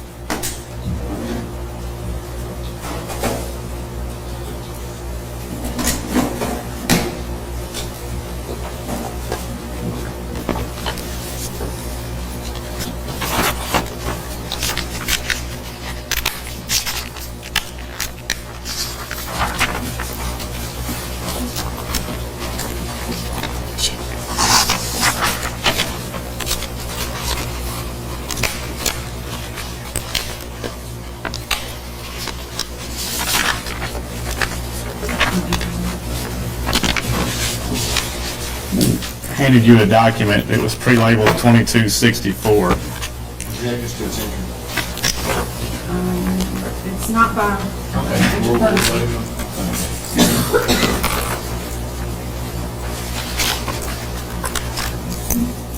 Would you like me to review this, Mr. Bates? Please. Sure.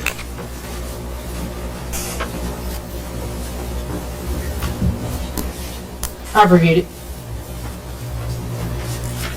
And as part of your work reviewing various IRs, Yes, and you understand what an investigative report looks like. I do. Yes, sir.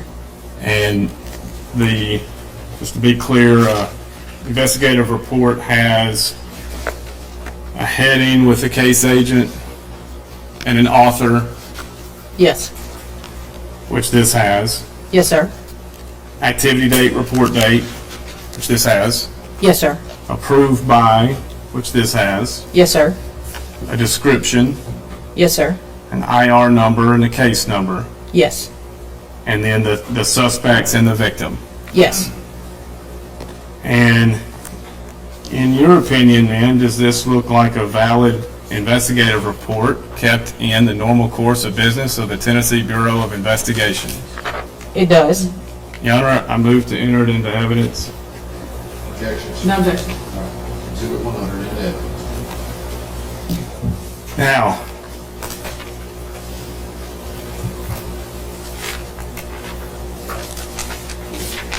Might not be a cell phone expert. Are you a Facebook expert? Because on April 13th, 2011,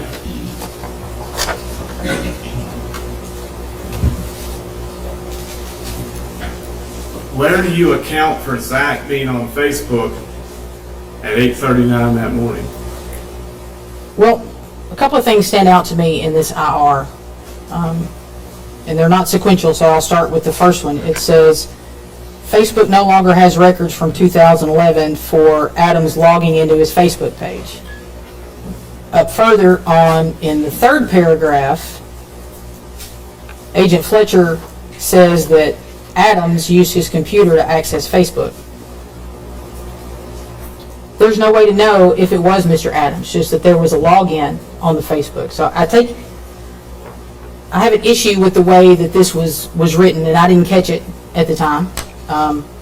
But without seeing the logins to know that it was somebody, and then even if we had the login, somebody could have used Mr. Adams' login to access Facebook to make a post. This to me is not conclusive evidence that Mr. Adams was on his home computer when he made the Facebook post. you would agree with me, it certainly rebuts Mr. Adams from 8:11 through 8:56 being on towers 12-531, 10-962, and 10-961 away from his home. This post could have been made on a phone. But it rebut, and his phone, based on Mr. Frizzell and Mr. Reeves, says his phone was on his home tower during the morning hours, right?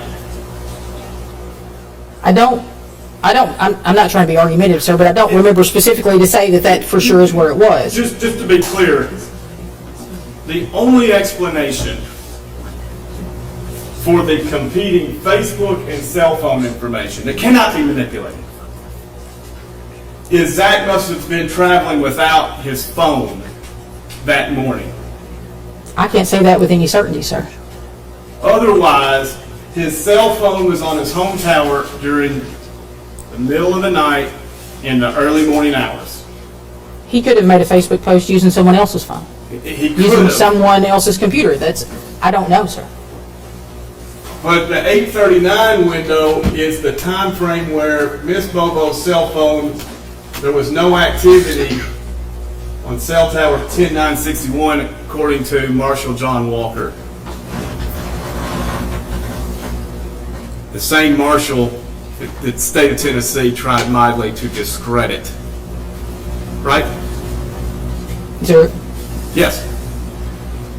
the question was, did the state of Tennessee try to discredit? Yes, Mr. the Marshall. one that tried to discredit his work. He was not a cell phone expert, sir. Okay. Because Marshal Walker had the theory, predicted where the remains were, and was proven right according to Marshal Walker's testimony. Correct? Yeah, he's pretty confident that he figured it out early on. Hindsight's proving him right. Well, again, what's the range of the ping where her phone was? If it's 3 miles, then yeah, he got it right, but it's in that 3 mile window. I just don't know the range of the pings on her phone from 2011, sir.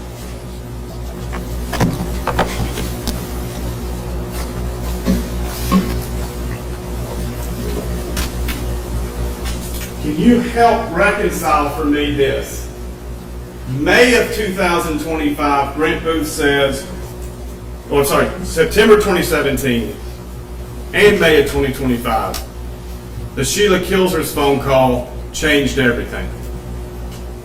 Yesterday, it just kept the course going with an accelerated path. Which is it? I came on as the administrative case agent the end of 2013, early 2014, sometime in that time frame. I started going back through the case file because at this point, Terry Britt was off our radar, and we needed to look to see who the suspects were. Because we didn't know who that was, several of us went back through the case file to see what's there. And at this point, there were close to 1,900 IRs in the case file. So several of us started what I call data mining, going back through the reports and reading them. And we noticed that Shane Adams, Jason Autry, and Zach Adams, their statements in the beginning were pretty vague. But the further we got away from Holly's kidnapping, the more detailed their stories became. So especially in the summer of 2011, their stories started to match up a little better. Around that time, shortly thereafter, is when Sheila Kilser called Agent Booth. So that helped us hyper-focus our efforts on Jason and Zach and Shane and ultimately Dylan. They all happened close to the same time frame. And was that the same time frame Dennis Benjamin began working the case also? I don't know, sir. It's an important part to know, isn't it? I don't know when Dennis Benjamin started working with the Bobos. Not my question, whether you know. It's important to know, isn't it? No, sir. Not to me. In light of everything you've heard from Dennis Benjamin, in light of the fact that he housed Dylan Adams, 5 weeks later, Dylan Adams, a special ed, sit through a 4-hour interview that you watch where he says everything under the sun, inconsistent with each other or not. So you don't think Dennis Benjamin played a significant part of this? No, sir. That Agent Van Hooser and him were working together? I was not privy to conversations that SAC Van Hooser had with Mr. Benjamin. So, again, I don't know who tasked Mr. Benjamin with doing the things that he did.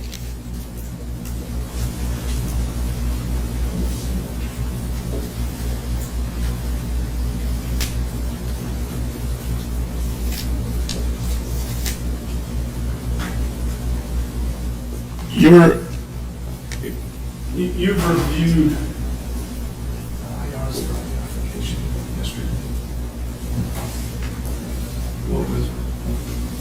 what was marked for identification 70, 71, and 72. I'd have to see him, sir, to know what you're referring to. Madam Court Reporter could.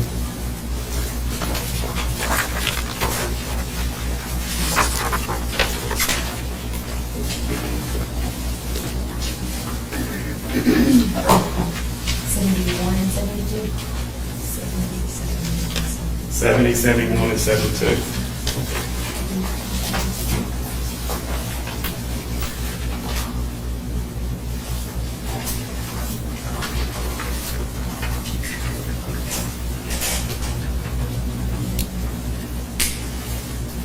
Thank you.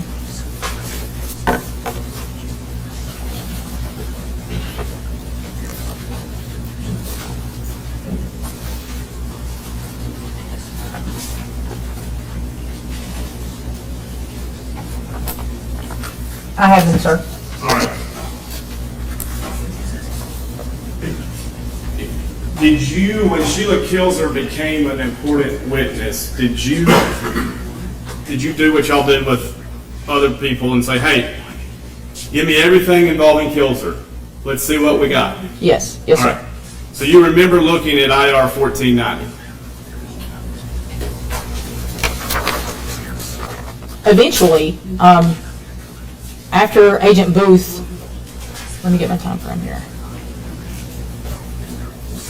The way that we worked in the command post, when a lead came in and we sent an agent out to work it, they would come back and report to us what they had found. So it's a dead end, this person says they didn't say that, or we need to do additional investigative work to clear this lead.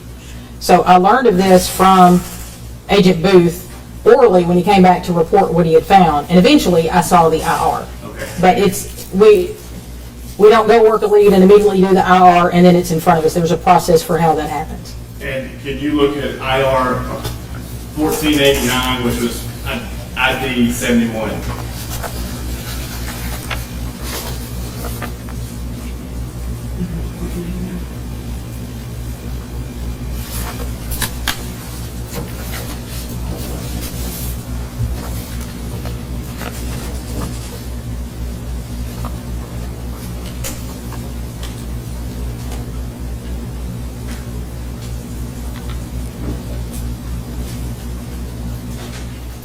Yes, sir, I've reviewed it. It appears, so sequentially, this happened first. Correct. The interview- 71 happened first. Yes, and then 70. Your Honor, I've moved to enter both 70 and 71 into evidence. Objections? No. So What about 72? we'll get to 70. Okay, 70 and 71 are now moved into evidence. Yeah, go on, I'm sorry. So let's walk through the progression of how this case, this vignette happened all the time, didn't it? Somebody tells you information, you try to pin it down, it's not true. Yes, sir. Yes, sir. So, May 3rd, 2013, Brent Booth meets with Billy Lloyd Tucker at the Henderson County Jail. Billy says that Jason Kilzer was in jail cell with him and told him he knew what happened to Holly Bobo. He said Jason Kilzer told him Holly was smoking meth with Zach Adams and Jason Autry. He said they planned to get money from Holly's parents by kidnapping Holly.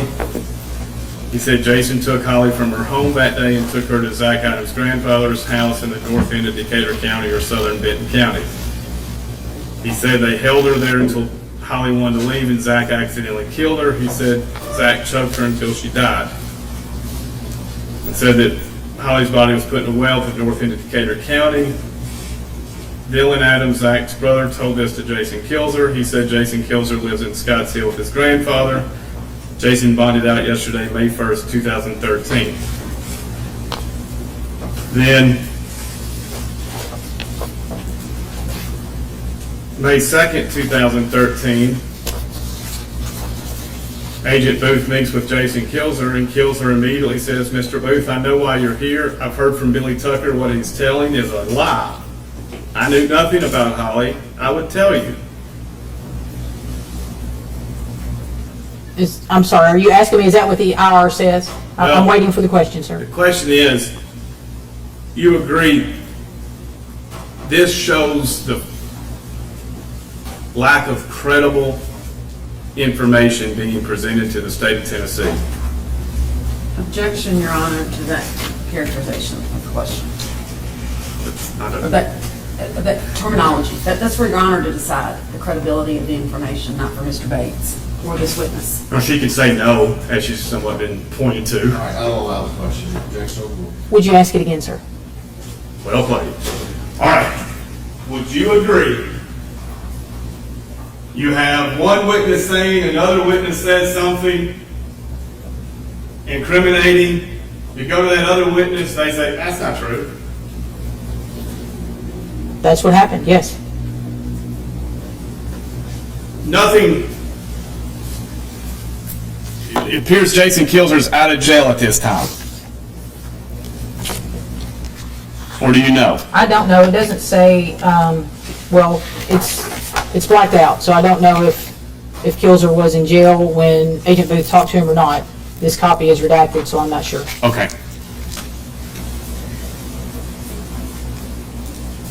You would agree with this, just because somebody said something doesn't make it true.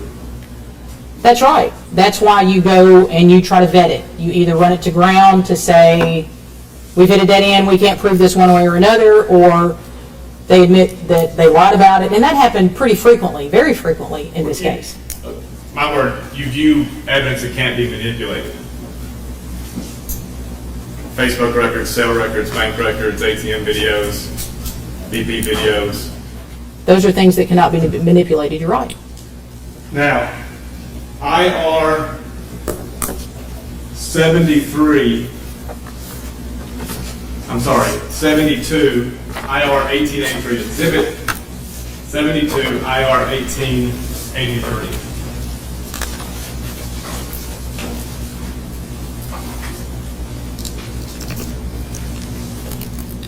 I'm reviewing that. Is it okay, Mr. Bates? Okay.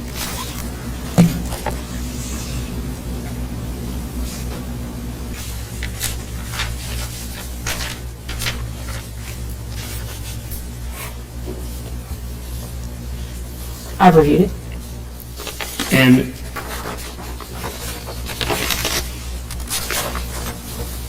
this appears to be an accurate summary of Agent Booth's discussion with Sheila Kilser. I assume so. I wasn't there, but I would assume that it's an accurate depiction. And Yesterday, we learned that you're in charge of refocusing the investigation based on this phone call to Agent Booth, which you would agree is either this phone call is true or Jason Autry's testimony is true, but not both. Mr. Bates, you have to remember that we received this information in 2014. We didn't talk to Jason Autry and get his story of what happened until 2017. And it's a fluid investigation. As information comes in, you try to vet it, you try to run it to ground. In fact, some of the things that Sheila Kilser said, Dylan said here about Clint being involved, we were never able to prove that. So sometimes we get information from people that's spot on, 100% accurate, but quite often people repeat things that they hear, and things are often lost in that translation from one person to another. So as you said earlier, we don't take somebody at their word just because they said it. We run it to ground, but that's my term to explain how we vet what they said. Is there a way that we can prove this? Is there a way that we can corroborate this? So I was not the leader in getting everything refocused. I don't want anybody to misunderstand. There were a lot of agents working on this case, and I happened to be the poor soul that was tasked with organizing it and keeping the train on the tracks. That was my task in this. So back to your question, and honestly, I've forgotten it now, Mr. Bates. it was a yes or no. Well, let's start over. Sheila Kilser's statement, if true, means Jason Autry's statement to the jury was untrue. There are discrepancies in them. Well, it's a pretty big discrepancy. Who killed Miss Holly Bobo? Let me see what she says in here. That A-Train,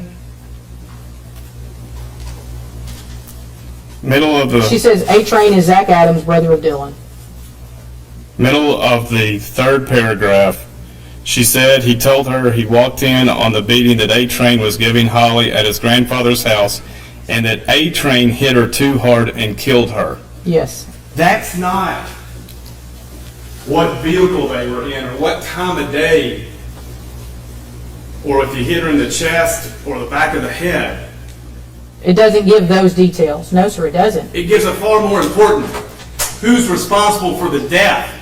A-Train is Zach Adams, brother of Dylan, is what it says further down in that paragraph. You've known who A-Train is this whole time. Who's A-Train? I know A-Train to be Jason Autry. Okay. I don't know that that's what Miss Kilzer knew. For all I know, she could have known or thought that Zach Adams was A-Train. I can't speak to that.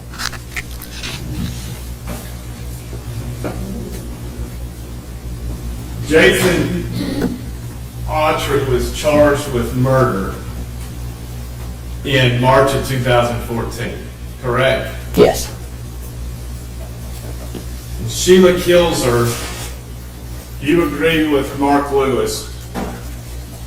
Well, I think Autry was charged in April. April, right.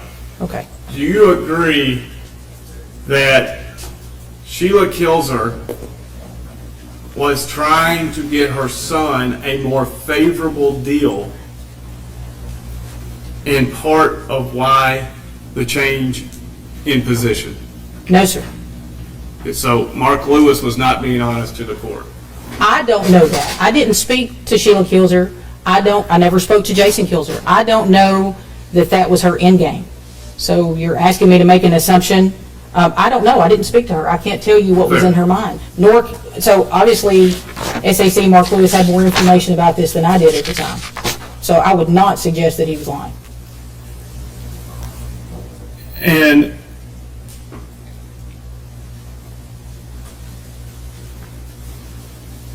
would you say Jason Kilzer was an important part of this investigation? Early on, at this point in time, he was, yes. And what information he was obtaining was never used to the jury? The prosecution chose not to use that. And I believe Mr. Kilzer was killed last week. That's my understanding. By who? Object to the relevance, Your Honor. Last week. Last week. He's not a witness in the trial. Has nothing to do with the proceedings in this court. We'll have a question. Who killed Mr. Kilzer? That's an ongoing TBI investigation that I am not working, and I cannot speak to any of the details of that case. All right. So we'll leave it there.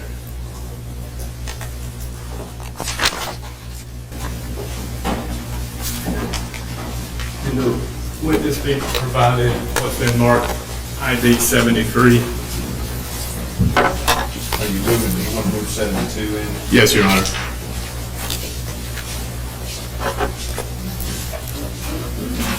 Thank you. We'll move 72 into evidence.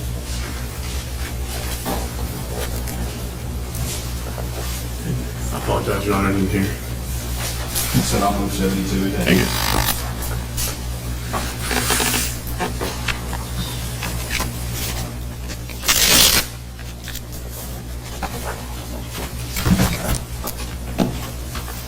I've reviewed it, Mr. Bates. And does that look to be a proper IR that was compiled in this case? Yes, sir, it does. You had discussions with Agent Van Hooser, Almost daily. and does that IR reflect Agent Van Hooser's opinion of Clint Bobo?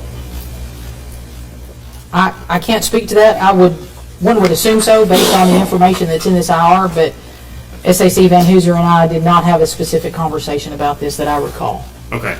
You spoke daily, but never about whether y'all could win a case with Clint Bobo, the lead eyewitness.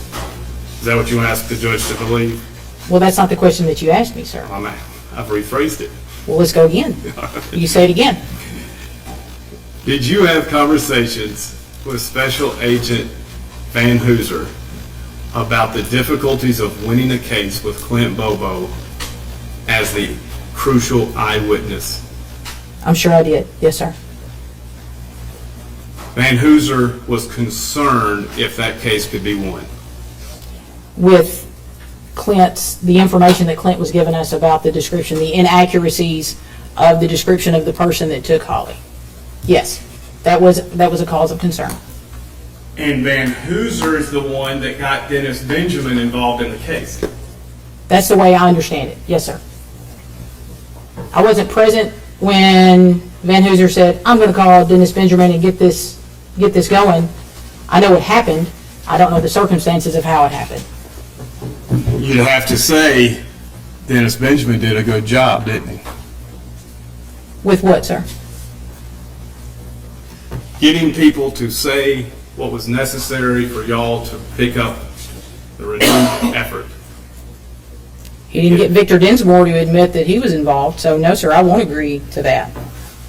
But you don't know what other witnesses he talked to. No, sir, I don't. You have no other recordings. You have no recordings, no awareness of recordings. You told me there's recordings that you received in discovery, so I know that had to come from us, so we had to have them, but I did not listen to them, and I can't tell you who Mr. Benjamin spoke to.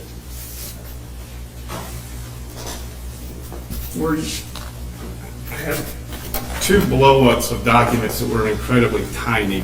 Do you, if I can hand the witness these? I can stand up and hold him. Well, let's let him. May I? Has the state seen these documents? They were received in discovery. We gave them to him. Okay.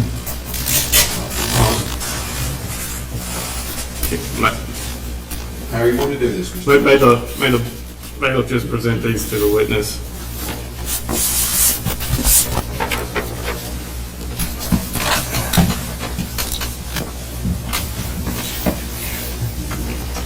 Is it okay if I stand up?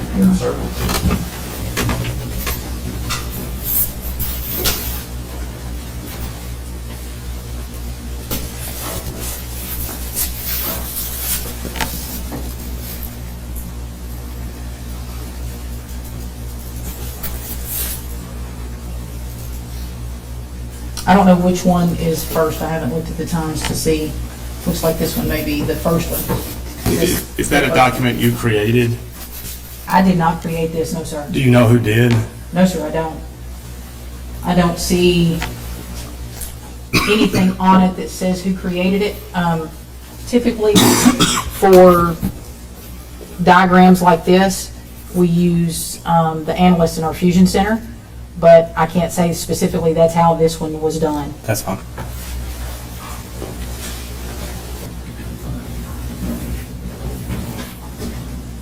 We've been in about 3 hours. How much longer am I talking about? Not very long at all. Okay, keep going. The white Nissan truck that Jason Autry said was used. Yes. Prior to him saying that, the truck was never tested. I'm not sure about that. I think it was, but I would have to go back and refer Okay. to the reports to verify that. But I think it was. And the palm print on the car at the Bobo residence. On Holly's Mustang, is that what you're referring to? Yes, ma'am.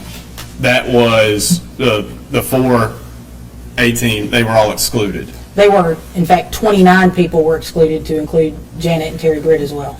You believe he was excluded? He was, yes. They both were.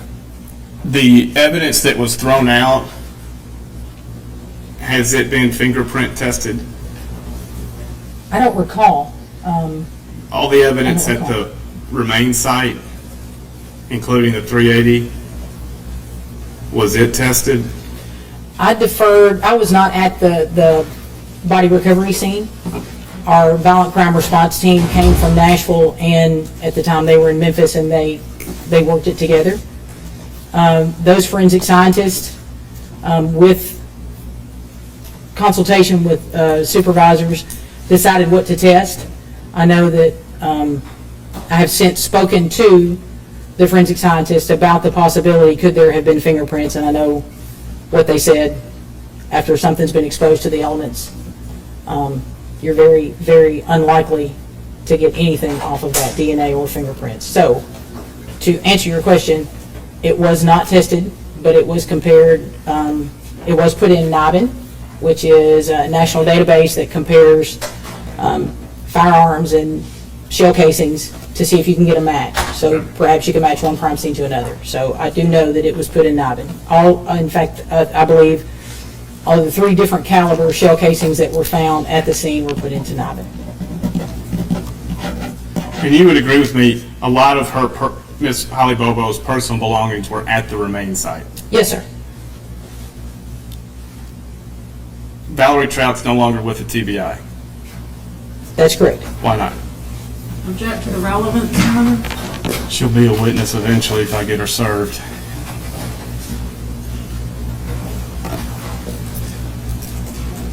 Stay on topic. I'll let her answer the question. Ask it again, please, Mr. Bates. Why is Valerie Trout no longer with TBI? She was terminated. And why was she terminated? I don't know. When was she terminated? Sometime in 2016. I don't recall the exact date. You were at trial when then General Nichols asked Mr. Autry to be truthful. Yes, sir. Was there any condition like be somewhat truthful? No, sir. He took an oath, just as all witnesses take. Thank you for your patience through this examination and your work to the state. Thank you. You want to motivate Exhibit 73 and that is? Yes, Your Honor. Objections? It's an IR. No, sir. We're going to take a break before call. Oh, yes, sir. We'll move to Exhibit 73, evidence. But I didn't want to ask you this. The court has heard at least 3 witnesses, I think, ask a question about without warning. All 3 of them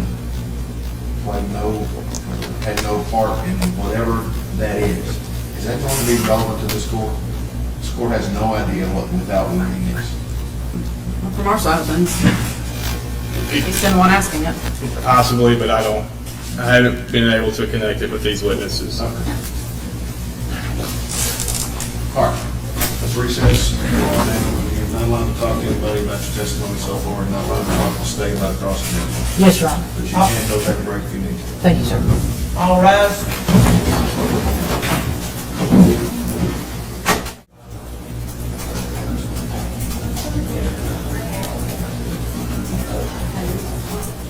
All rise, please. What was the order?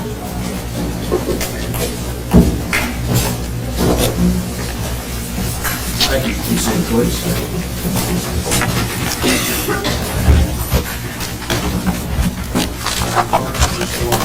Yes, sir. Cross-examination, Ms. Lyle? Thank you, Your Honor.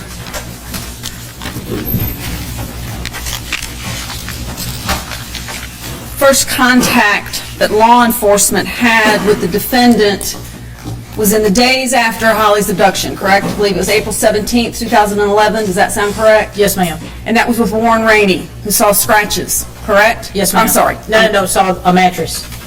The mattress incident. Yes. Matt Ross saw the scratches. So let me Yes. not get ahead of myself. Warren Rainey took it upon himself to go to the defendant's house and post up and see what he could find out. Yes, ma'am.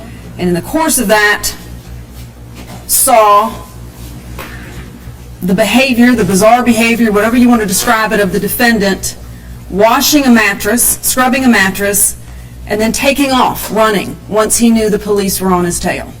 It was concerning to him what he saw of Zach Adams' behavior. Yes, ma'am. Within those first days as well, officers, law enforcement officers, not TBI officers, other agencies, noticed the defendant had scratches that he hadn't had the days before Holly's abduction. Yes, ma'am. He had been arrested or stopped by law enforcement before Holly's abduction for an unrelated incident, no scratches. And after Holly is kidnapped and missing, he comes in contact with law enforcement again, and we have scratches. Yes, ma'am. Special Agent Matt Ross with the FBI, when he interviewed Zach, he noticed and photographed the scratches.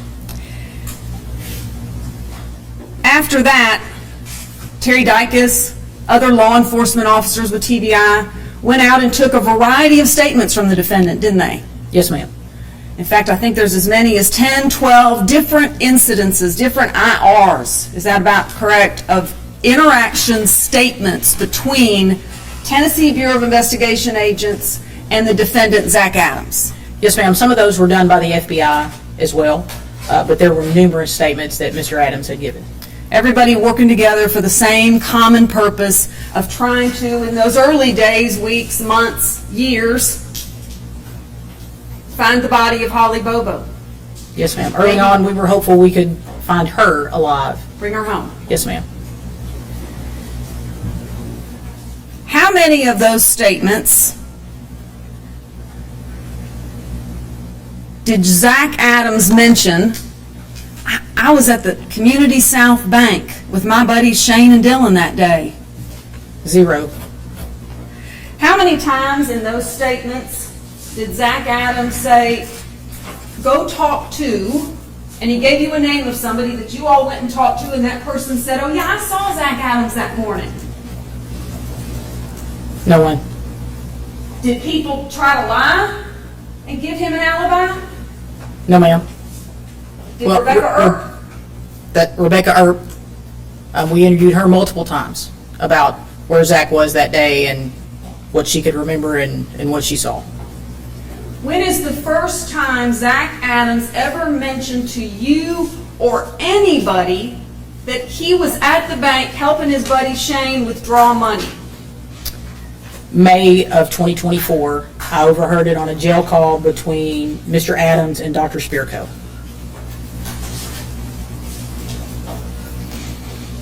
You've been asked today about evidence that can't be manipulated. And I believe the list that you were given was cell phone records, let me make sure I get this right, cell phone records, bank records, Facebook records, and ATM video. Can't manipulate it, right? Yes, ma'am. What bank records did you have or do we have today that cause you concern about the guilt of Zach Adams? None. What cell phone records did you have or do we have today that cause you concern about the guilt of Zach Adams? None. What Facebook records do we have today or have we had that cause you concern about the guilt of Zach Adams? None. And last but not least, what ATM video footage have you seen that causes you to question, be concerned about, worried about the guilty Zach Adams that sits to my left? None. If I could have, at the risk of upsetting the court and showing this image again, if I could ask Agent Ferguson to look overhead. I don't believe this very still has been moved into evidence, and if I'm wrong, I'll take issue with it. Apologies, but Did look through the list of 100. yes, sir. I don't think, I know the many myriads of this format have been admitted, but I don't think this one still has, and we've got it on a thumb drive.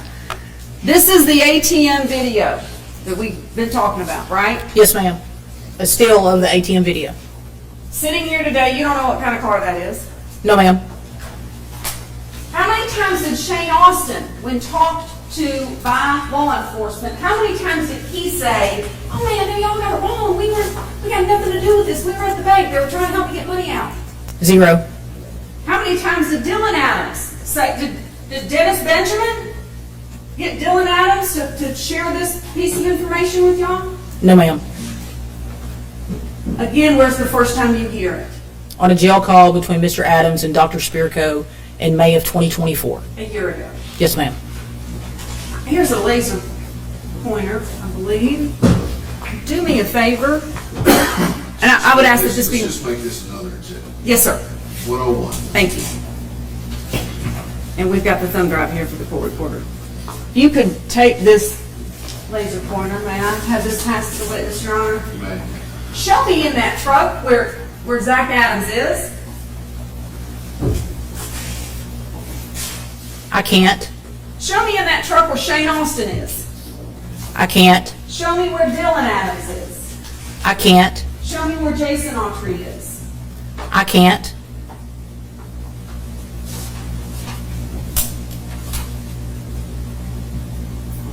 What time did Shane Austin withdraw money from the bank? I don't know. The bank records were not time-stamped. We don't know. No, ma'am. You gonna take unstamped bank records into a grand jury? No, ma'am. They don't prove anything other than a transaction took place, but there's no timestamp to correlate with anything else.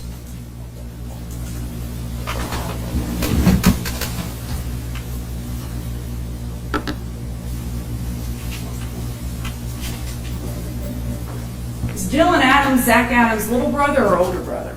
Younger brother.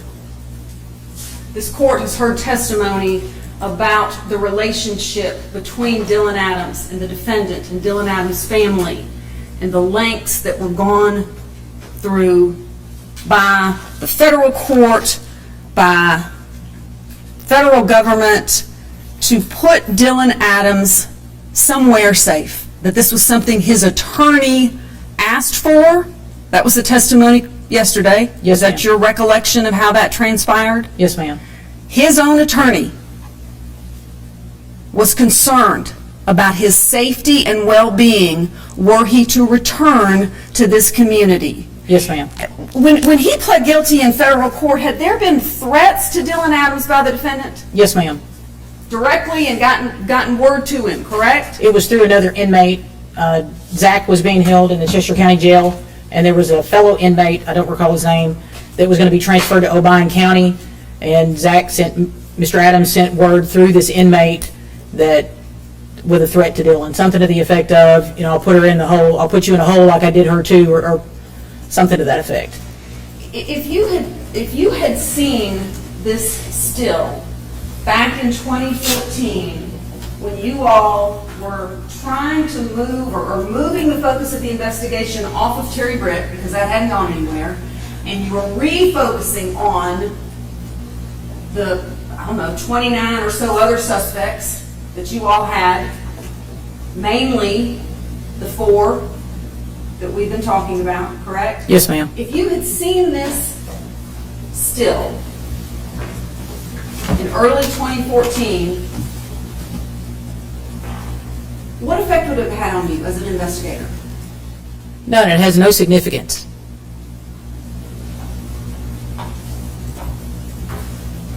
Is it possible, perhaps, when you talk to witnesses, whether it's you that is doing the interviewing or whether it's Terry Dicus or any of the other myriad of agents that interrogate, that talk to witnesses on behalf of TBI, is it sometimes the situation that people tell you a little bit of the truth and not all the truth? Yes, ma'am. That happens frequently. Do they sometimes tell you a little bit of the truth? They don't want to tell you the whole truth, and they're hoping that you get to the whole truth on your own. Yes, ma'am, especially when someone doesn't want to be involved in an investigation.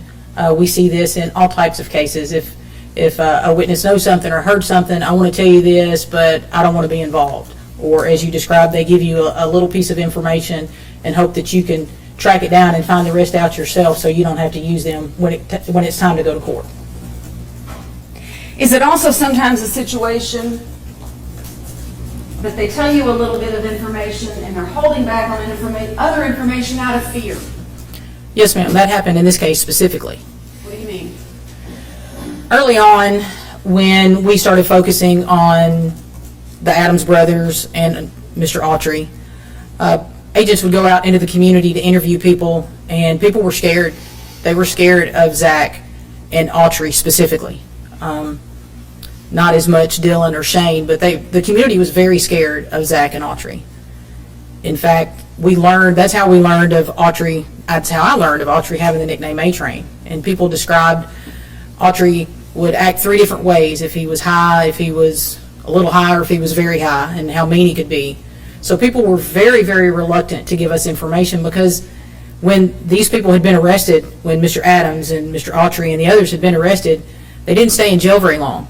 And those people were concerned that if they gave us information that could lead to the arrest, that the judicial system would fail again and they would be right back out, and then their fears may come true. And sometimes witnesses give you information that makes them look better. Is that accurate? Yes, ma'am. Or doesn't tell you or share with you every little piece that they were involved in? That's Correct? correct. Yes, ma'am.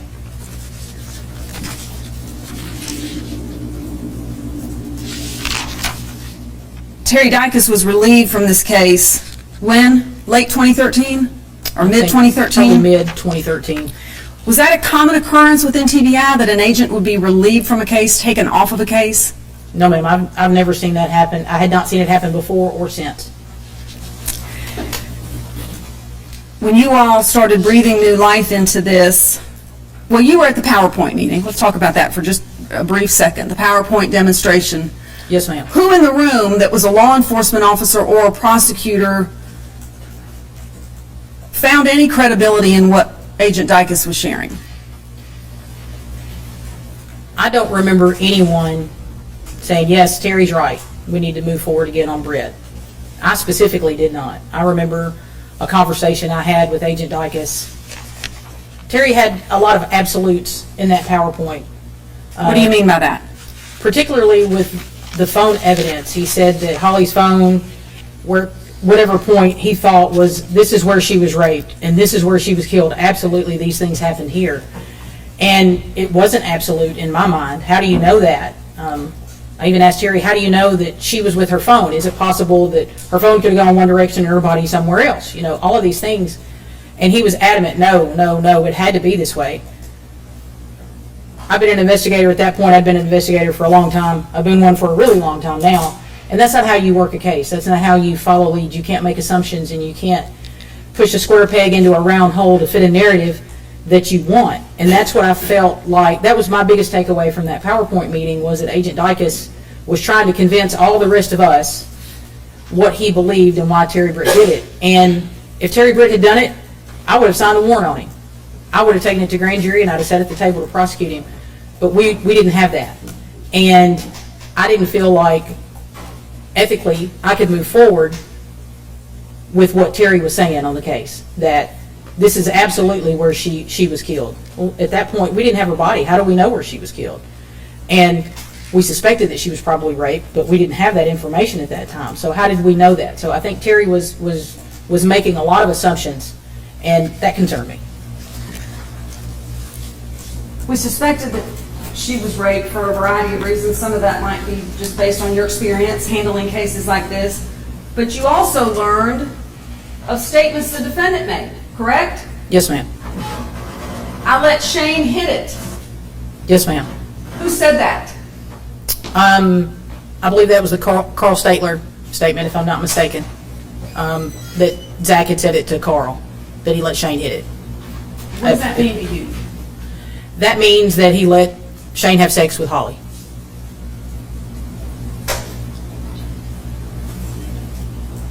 We've talked about Warren Rainey, we've talked about Matt Ross. Those were both in the early days. The night that Holly disappeared, do you recall a 911 call from Zach Adams' father or grandfather to 911 screaming that he needed help because his son, Zach Adams, was trying to take guns and cars from the house? I remember the car part. I don't specifically remember the gun part, but I am familiar that there was a 911 call. Yes, ma'am. From the defendant's grandfather, because the defendant was out of control the night that Holly disappeared. Dick Adams called 911. Yes, ma'am. I don't recall exactly his description of Zach's behavior, but it was enough to make him call for assistance to come to the house. April 17th, law enforcement officers talk with Shane Austin. He says, I might have been at home, I might have gone fishing, I don't really know. Yes, ma'am. That was the FBI interview of Shane. Did he mention the bank? No, ma'am. April 23rd, Matt Ross interviews Zach Adams. He mentions that he's with Dylan Adams and Shane Austin. That's a new piece to it. He hadn't mentioned that before. Did he mention the bank? No, ma'am. Terry Dykes interviewed Zach Adams on July 6, 2011. He says again, I was with Dylan Adams and Shane Austin, and oh yeah, I saw Tony Weber. I saw Tony Weber and I was getting gas. Tony Weber can vouch for me. Did y'all run that to the ground? Yes, ma'am. What did Tony Weber tell you? Tony Weber said that he did not get gas that day, and he did not see Zach, Dylan, or Shane. And did the defendant mention the bank on that day? No, ma'am. Could I add something Please. to Tony Weber? Agents also recovered the gas receipts from the Decatur County Sheriff's Department and verified that Tony Weber did not get gas that day. That Tony Weber did not get gas? He did not get gas that day. Why was that important to you in the running down of this lead? Mr. Adams said that he saw Tony Weber at the gas station. Getting gas. Well, I saw him at the gas station. So we had those records pulled to verify whether Tony got gas. Tony said he didn't get gas, but we wanted to verify whether he did or not, and he did not get gas that day. August of 2012, law enforcement talks with the defendant again. This time he mentions, I believe, 50, oh yeah, I just remembered this piece. Officers, make sure you get this down. I took 50 to 60 Xanax that day. You remember that statement? Yes, ma'am. Did he mention the bank then? No, ma'am. But he gave a few more details about where he was, right? Yes, ma'am. And now we're at August 2012, and now all of a sudden his memory is clearer and crisper than it was the days following her abduction. Yes, ma'am. He gave more detail the further from the event, and that's when his statement, Shane's, and Jason Autry's seemed to be more similar. May 2013, talks to law enforcement in jail. Did he mention the bank then? No, ma'am. September 2013, talks with law enforcement again. Did he mention the bank? No, ma'am. February 2014, now all of a sudden he remembers a fight at Dottie's, I believe. Does he now throw Dottie's into the conversation, into the timeline? He may have mentioned Dottie's before. I don't recall if he did in the previous statement to that one. And he also wanted the officers to make sure they knew that he took even more dope than he had mentioned before, more than just the 50 and 60 Xanax. I think in that statement it was 90 Xanax. Is it a fair assessment to say that the further and further we got from April 13th of 2011, the clearer and better the defendant's memory got about where he was? Yes, ma'am. Did you all find when you were canvassing the community, West Tennessee for that matter, did you find that people could tell you specifically where they were when they learned Holly had been kidnapped? Yes, ma'am. I can tell you exactly where I was when I learned that Holly had been kidnapped. And that's a common reaction that you found in talking to people. Yes, ma'am. It's very similar to other major events that happen. When people can tell you where they were when the space shuttle blew up or things like that, people within our community could tell you where they were the day that Holly Bobo was kidnapped. But these four, at the point when they were first contacted by law enforcement, I don't really know where I was. Terry Britt is saving receipts because he knew you were going to be coming, didn't he? Yes, ma'am. Every sex offender in the county knew they were going to be on a hot list. Yes, ma'am. And they were putting their case together. At what point did the defendant tell you, you know what, I was with my buddy Jason Autry, we were down at the river fishing? I first heard that in a jail call with Dr. Spirko, a jail call between Mr. Adams and Dr. Spirko. In this particular call, she was asking him about what happened that day. Tell me what happened. And he said, well, I don't really remember where I was. I could have been down at the river smoking dope with Jason. I'm not real sure. And then he was piecing it in, talking about how he got with Shane and Dylan, and they got gas at I-40 at the Shell station, and then saw a bunch of black SUVs, he assumed were TBI, that were southbound on 641, driving at a high rate of speed. And so he jumped in behind them. He even remembered what song was playing on the radio. Said that he was driving so fast that the truck shut off, and he had to pull over and crank it and start again. But he was unclear when he got closer to town if he went straight into town on 641 and turned to go to the bank, or if he cut down, there's a side road, I don't remember the name of it, somewhere around Am Farm, where he could come in on the back side behind the dairy bar and then turn that way on 412 and get to the bank. So he was a little unsure of those specific details that I've mentioned. But the first time hanging with my buddy Jason Autry is mentioned is after this post-conviction is filed. Yes, ma'am.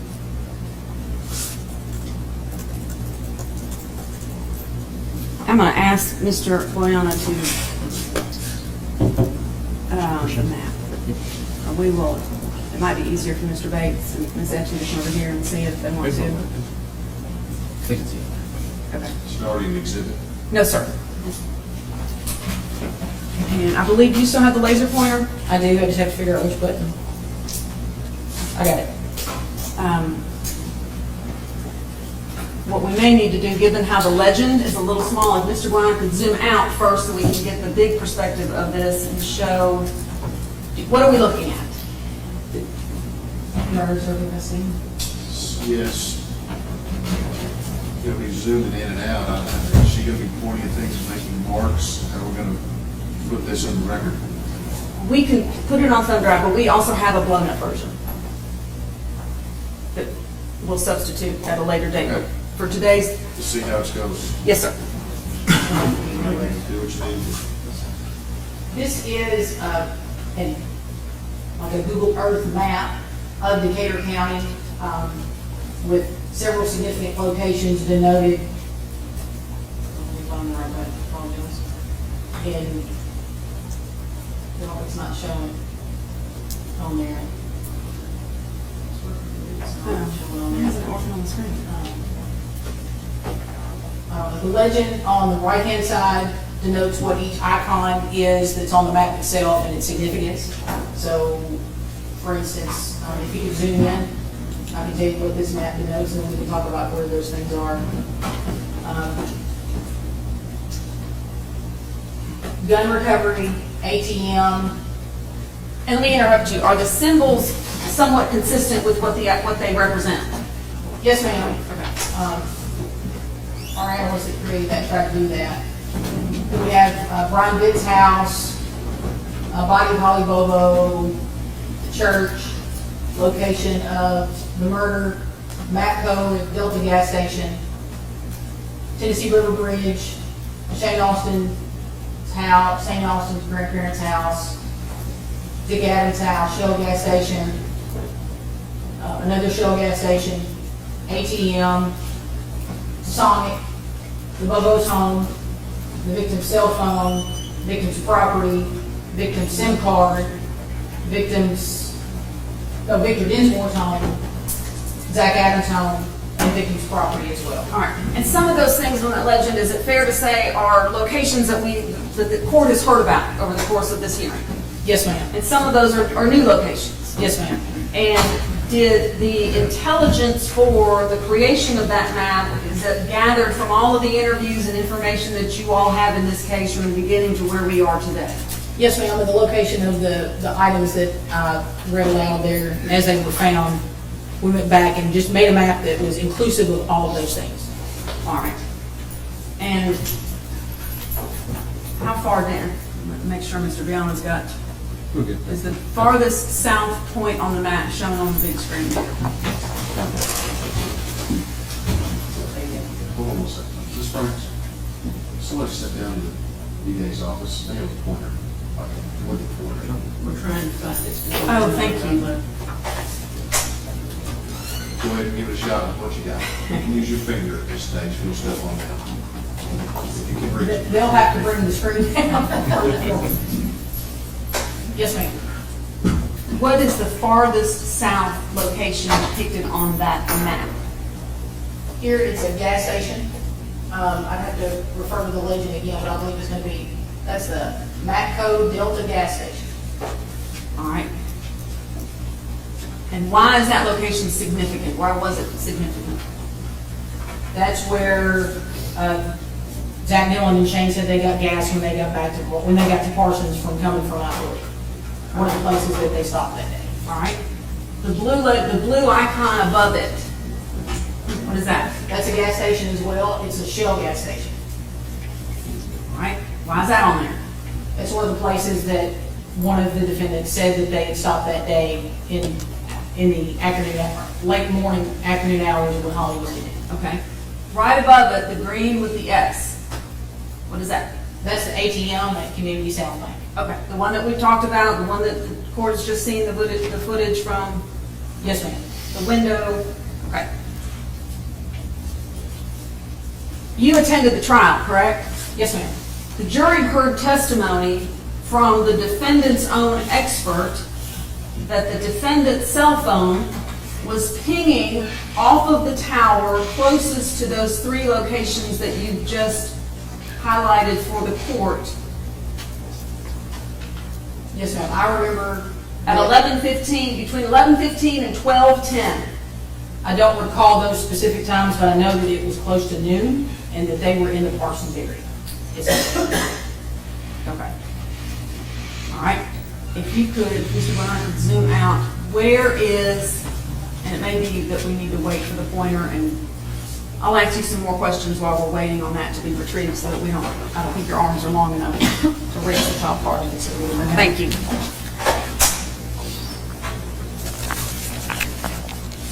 Thank you. Yes, that'd be great. We'll get this out of the way. The farthest north location on that map is, from this distance, it looks like a black house, but I may not. No, what's above it? The red gas. That's the Shell gas station at I-40 at the 126 exit. All right. And why is the 126 exit relevant? The defendant said that they got gas there that morning, went in and paid, Shane paid $5 cash for gas because gas is more expensive at I-40 than it is in town. So that's the location that they said they got gas from. Well, and clearly if they got gas there and you got a receipt showing they got gas there at that certain time, they couldn't have had anything to do with this, correct? No, ma'am. Why? Cash was paid and people were interviewed at the gas station later on, and that's a place that the defendants frequented pretty often because this is Mr. Adams' house here. So we had no conclusive evidence for sure that they did or didn't get gas there. Nobody said, wait a minute, it can't be these guys, because I talked to them at the gas station that morning. They couldn't have been out doing this. No, ma'am. All right, the black house is the defendant's, Zach Adams' house? Yes, ma'am. It's not depicted on this map, but is Dick Adams' house right next door to that? It is, yes, ma'am. Okay. If you move to the left there, what is the green shaped building? I believe that's Victor Dinsmore's house, but if I could see the legend just to verify.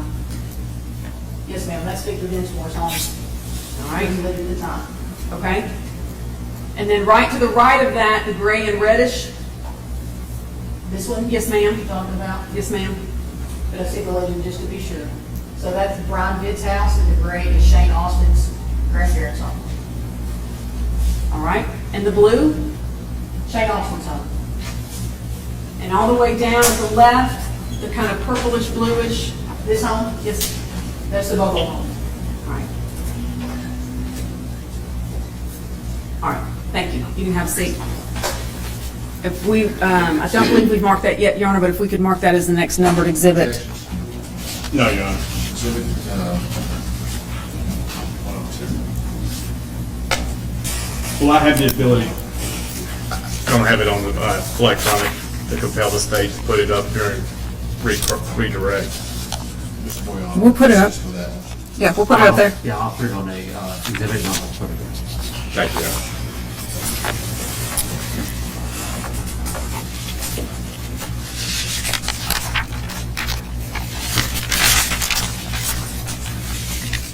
The court has heard testimony from Agent Dykus about ruling out any of the defendants because of the physical description that Clint Bobo gave. Yes, ma'am. Couldn't have been any of the 4 that we've indicted and the jury was convicted and the others have pled guilty. Couldn't be any of them because Agent Dykus ruled them out because of physical appearance. Yes, ma'am, I heard you say that. Is that a good investigative approach to a case? No, ma'am. Why not? Unless it's something, if my suspect is a white male and somebody phones in a tip and says, no, I think, your suspect is an African-American male, you can exclude somebody if they're not the right race. If my suspect in something is 3 feet tall and the first person I look at is 6 feet tall, well, maybe I can exclude them. It's going to be hard for somebody to describe somebody with that much variance in height. But the other things, someone's hair, the clothing they have on, how big they are, all of that can be manipulated potentially. So I don't know if the person that kidnapped Holly was wearing a wig, but you can't exclude somebody in that just because of their physical appearance. I would dig further to try to include or exclude someone. Was that done here? Not by Agent Dykes, someone.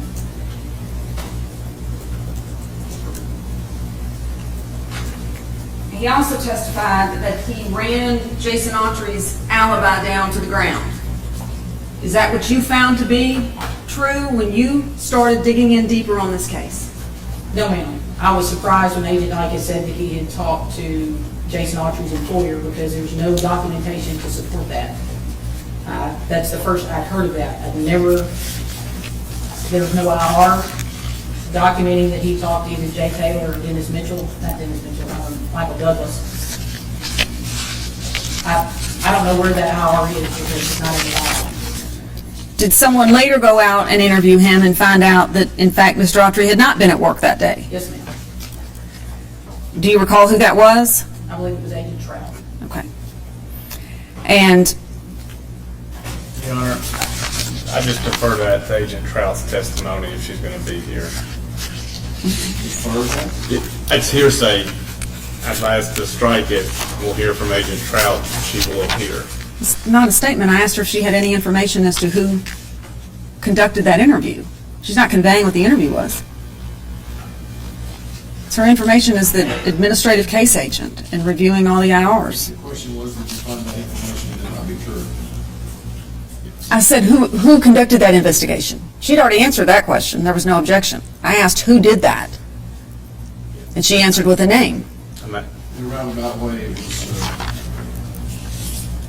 potentially hearsay. So, Agent Trout may take some detectives, she's on the list. Yes, sir. But you did not have that conversation. No, ma'am. Right. But it was information that you had to work with. Yes, ma'am.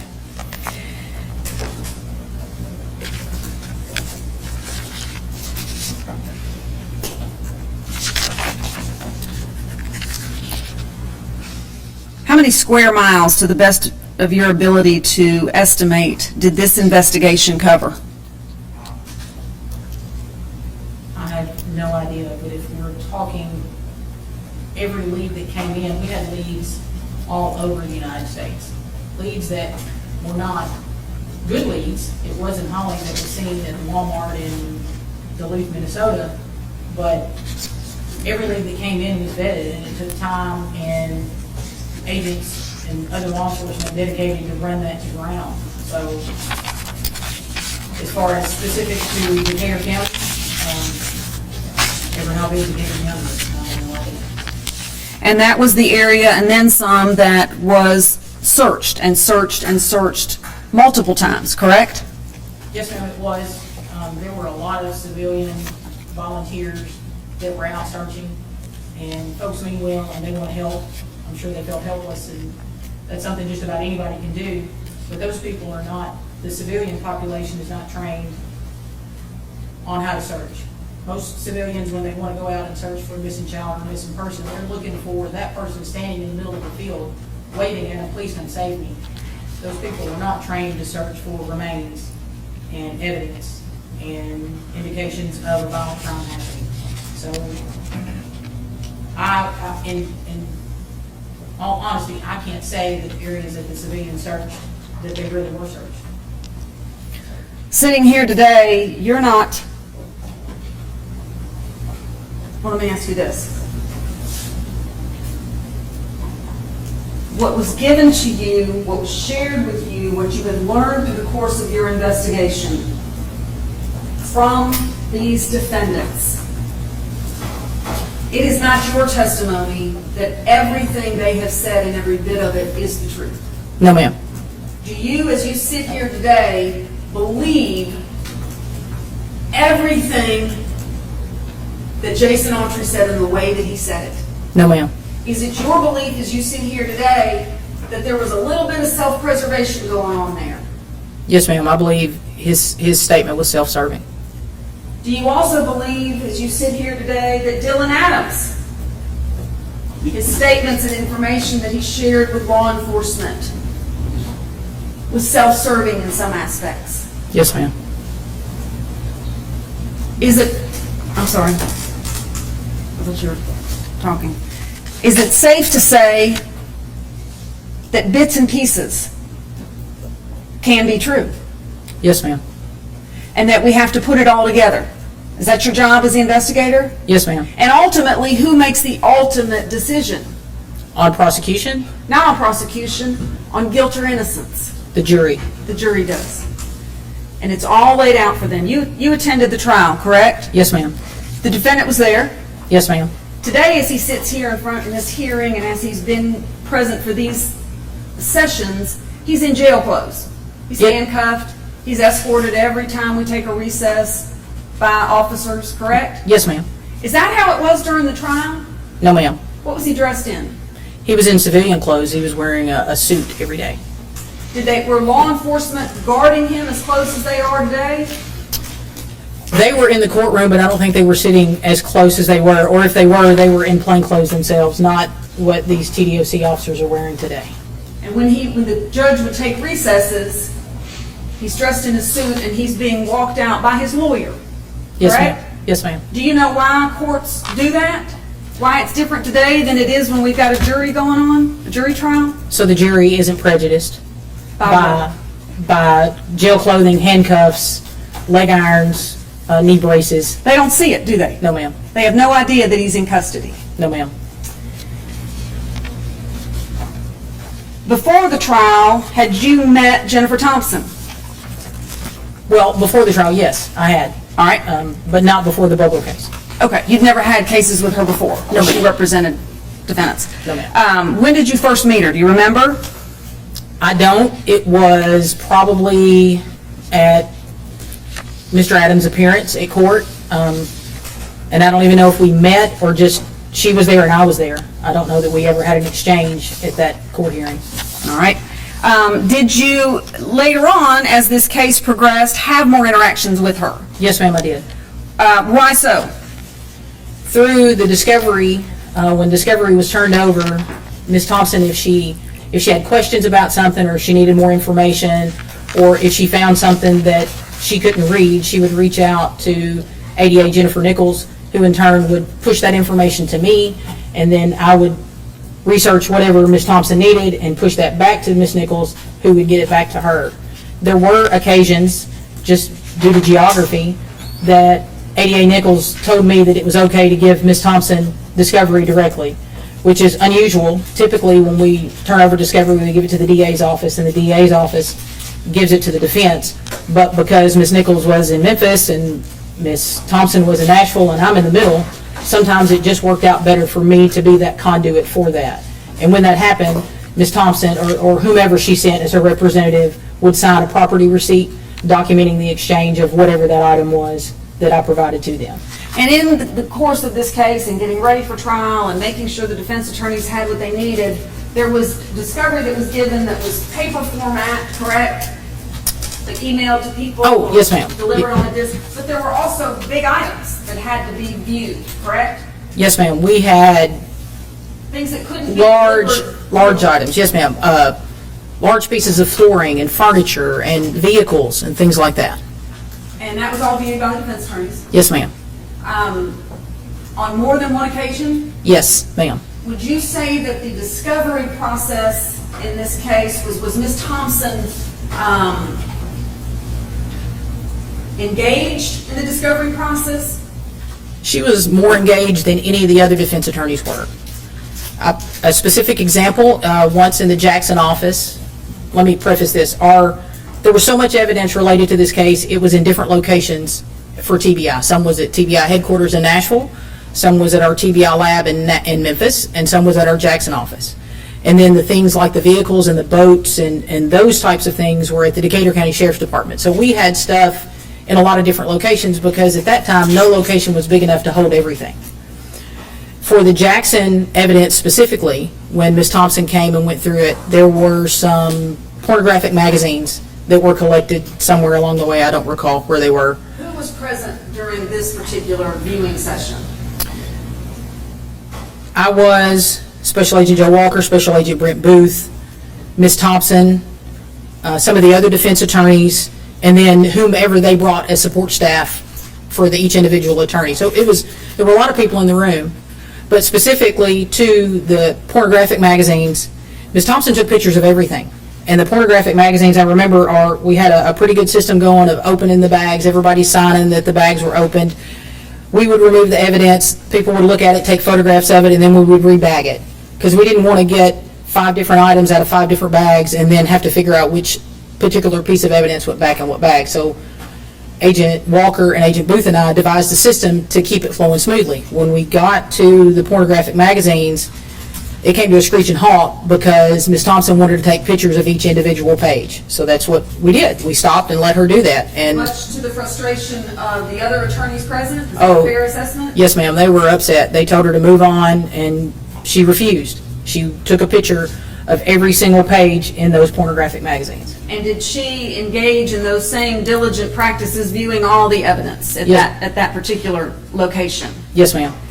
Was she also fairly regularly catching errors or catching things that were missing and communicating with you? Hey, you sent me this 50-page document, but it's missing a page. She did. She would actually communicate directly to Ms. Nichols, and then Ms. Nichols would contact me.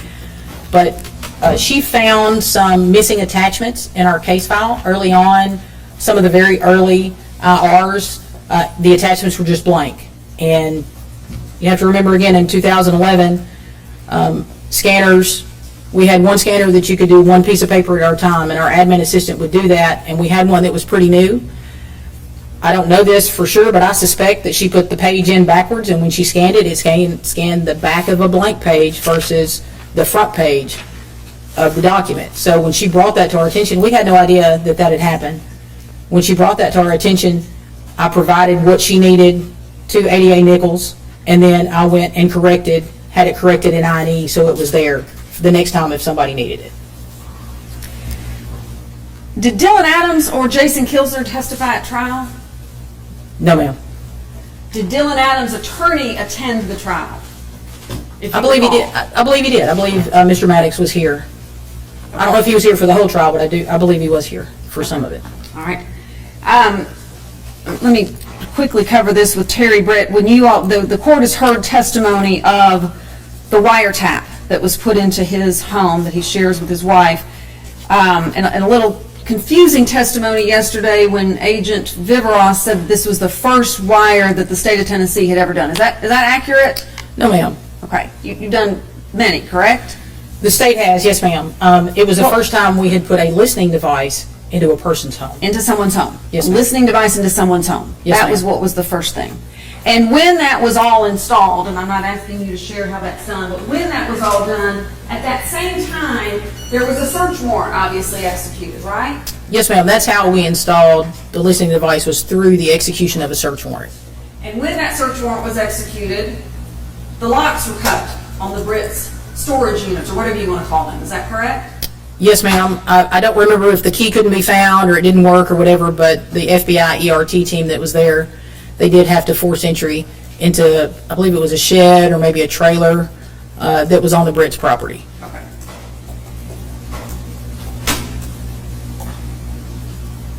You've also heard testimony as case agent sitting here this week and in your work on this case, over and over again, that things were done to Terry Britt and Janet Britt that have never been done to suspects Yes, ma'am. in the state history. Yes, ma'am. Do you stand by that declaration? Yes, ma'am. Did anything come from that work that causes you concern about Terry Britt's involvement in the kidnapping, rape, or murder of Holly Bobo? No, ma'am. As you sit here today, as one of the many agents who has worked on this case, do you have a 100%, don't try to talk me out of it, clear vision of everything that happened that morning from the moment they got Holly Bobo out of her driveway? No, ma'am. We still have unanswered questions. We still have lots of unanswered questions, don't we? Yes, ma'am. Do you have any unanswered questions about who is responsible for kidnapping her from her home? Yes, ma'am. What do you mean? I don't know which people specifically went to Holly's home and physically took her, assaulted her in the carport. I don't know which one of the four it was. Are you certain it was one of the four? Absolutely. Do you have any question today as to who of the four raped her? No, ma'am. You have no question about who did. No, ma'am. Who do you believe raped her? I believe Shane Austin, Dylan, and Zach. And I also believe Jason Altree raped her. Okay, so all of them. I believe they all did. Do you have a 100% firm, you're not going to talk me out of it, vision of the routes that they drove? Not all day, no. I don't know the route that they drove when Holly was kidnapped. I know the route that Jason said he drove when he and Zach took Holly to the river. I know what Jason testified to at trial about the exit route from the river back. But beyond that, and Zach's statement about after they got gas at the Shell station and came south on 641, but other than that, I don't know what back roads they took. I don't know any of that. No, ma'am. We could zoom in on Exhibit 100. I believe in that legend there is reference to some of Holly's items that were found. Am I correct? 102. 102, thank you, Your Honor. Is it okay again? Right down there, the victim's cell phone, victim's property, victim's SIM card. You see those three on the legend? I do, yes, ma'am. And do you see them on the map?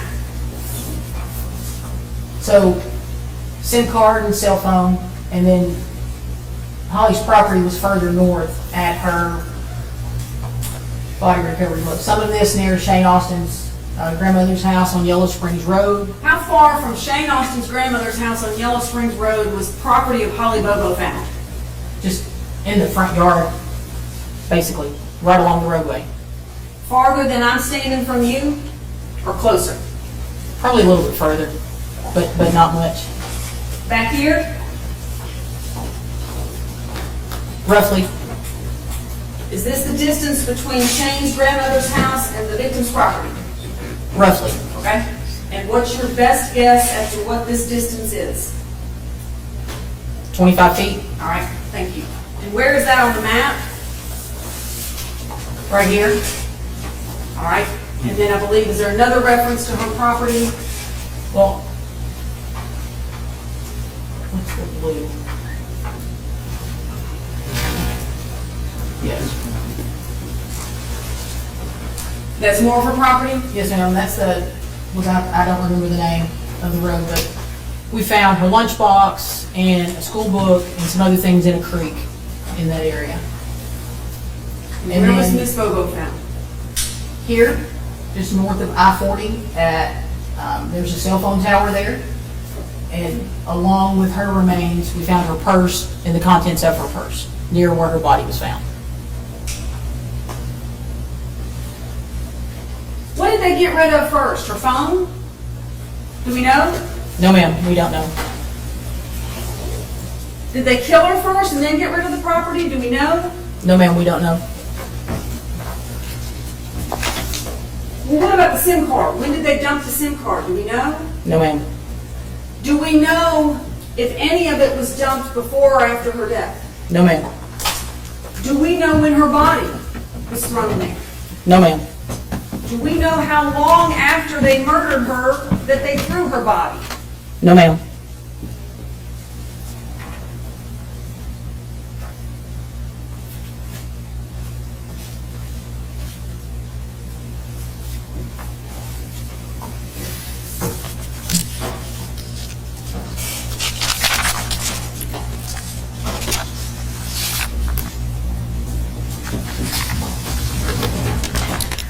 What did a mobile posting on a Facebook page tell you? Which one are you referring to? The Facebook post that the defendant made the day of Holly's kidnap, rape, and murder that came from a mobile device. What does that tell you? That he could or could not have been at home, that he was using his phone, or it could have been somebody else making the post for him. We don't know. Somebody made a post on that Facebook page, and there's no fingerprint left behind to know who it was that made that post. What was the cell phone activity of Terry Root that day? Do you remember? I don't know, ma'am. I don't recall. Would it surprise you to know that there was no activity? That Mike Frizzell, the Tennessee Bureau of Investigation, couldn't find any activity of his phone that day? Would that surprise you? No, ma'am.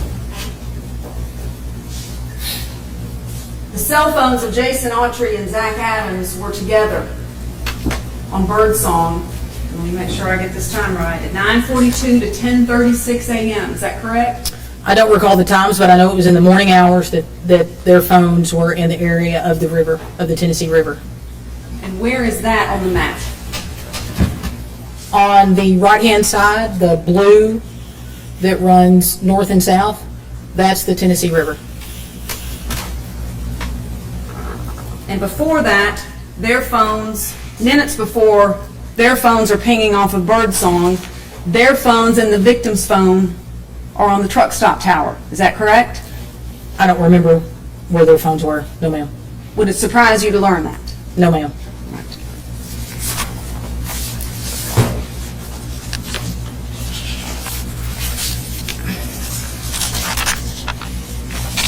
If I could have one moment, Your Honor.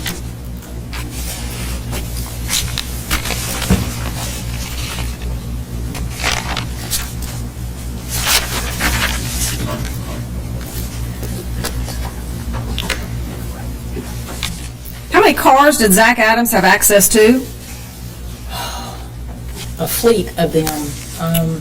His grandfather, Mr. Dick Adams, had several vehicles, as did he and his brother Dylan. And then I'm sure there were friends whose cars he could have used, but there were numerous cars that the Adams family owned themselves. How could you dare take this case into grand jury after executing search warrants on all these cars and all these homes, and you had no DNA, you had no fingerprints? That's really not that unusual, especially given the amount of time from when the crime occurred to when the searches were done on the vehicles. So alone, the first round of searches were in early 2014, so we're talking almost 3 years from the time Holly was kidnapped until we searched these vehicles. So ideally, if a crime occurred and her body was in that truck, and then they took that truck and never cleaned it and put it in a storage unit and never did anything, maybe we might get some DNA out of that. But as it was, these vehicles were exposed to the elements. They were out in the rain, in the snow, in the heat, and DNA is fleeting evidence. And when exposed to those elements, it just disappears, it evaporates. And I'm not a DNA expert by any means, but I know that that's what happens when DNA and fingerprints are exposed to the elements. They just disintegrate and they're gone. So it did not surprise me that we didn't find any DNA or fingerprints in the vehicles that long after the crime had occurred.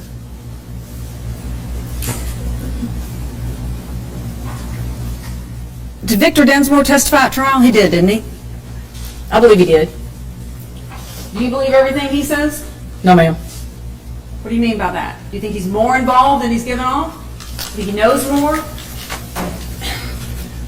No, ma'am, I don't believe that he's more involved than he's saying. I just think, again, his statement is self-serving. I think Victor is trying to distance himself from Zach, Dylan, Shane, and Autry because of what they did. And he used drugs with them. They were drug buddies. I think he's afraid that anything that he says will make us think poorly of him. That's my opinion. I think he's trying to distance himself from them. From the four. Yes, ma'am. Is it unusual for a working law enforcement officer, a retired law enforcement officer, or even a parent when interrogating someone to make up information? Not unusual at all. Talk about that a little bit. I call it bluffing. I'll make an example of, if you have two people that you believe were involved in a robbery and you're talking to person A first, I might tell them, my partner is talking to person B and they've already said you're the one that planned this. Sometimes it works, sometimes it doesn't. The same thing would be going on with the person that's interviewing B. Hey, person B, my partner's interviewing person A, and they've already rolled on you and told the story. Go ahead, I'm sorry. No, that's... Are you done? Yes, ma'am. All right. Who else that you interviewed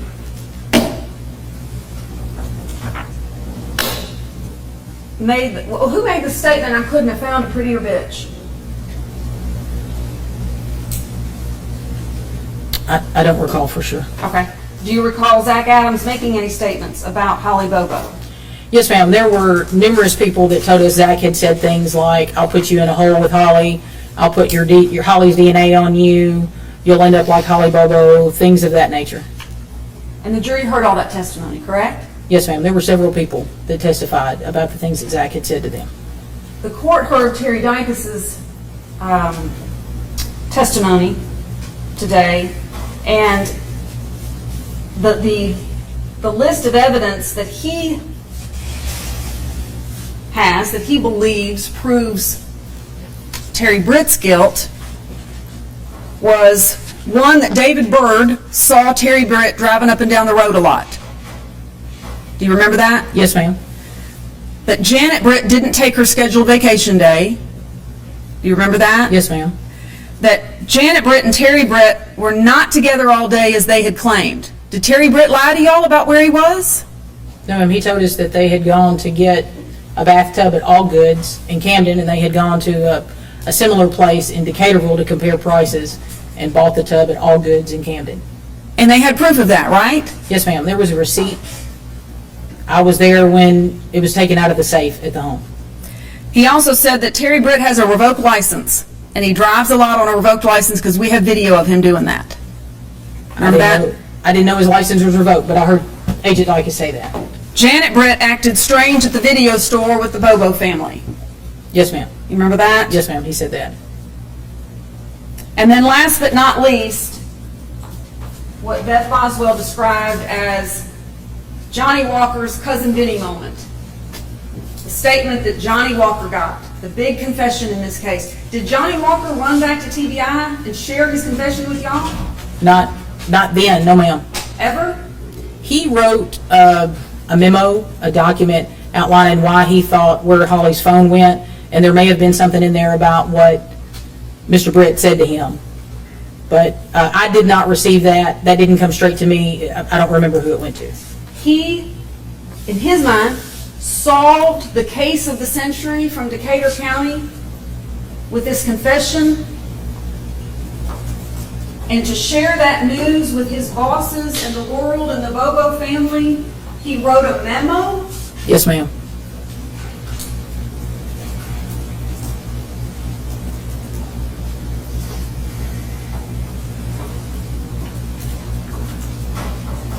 You've listened to a lot of jail calls by the defendant.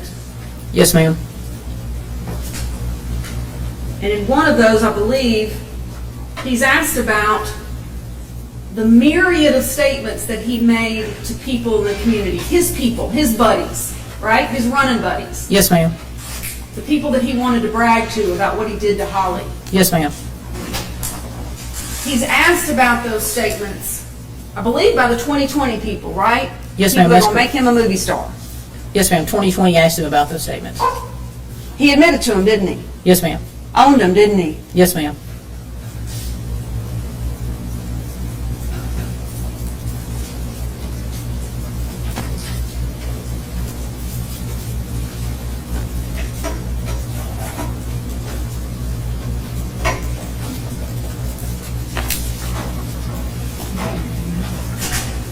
I have my, no.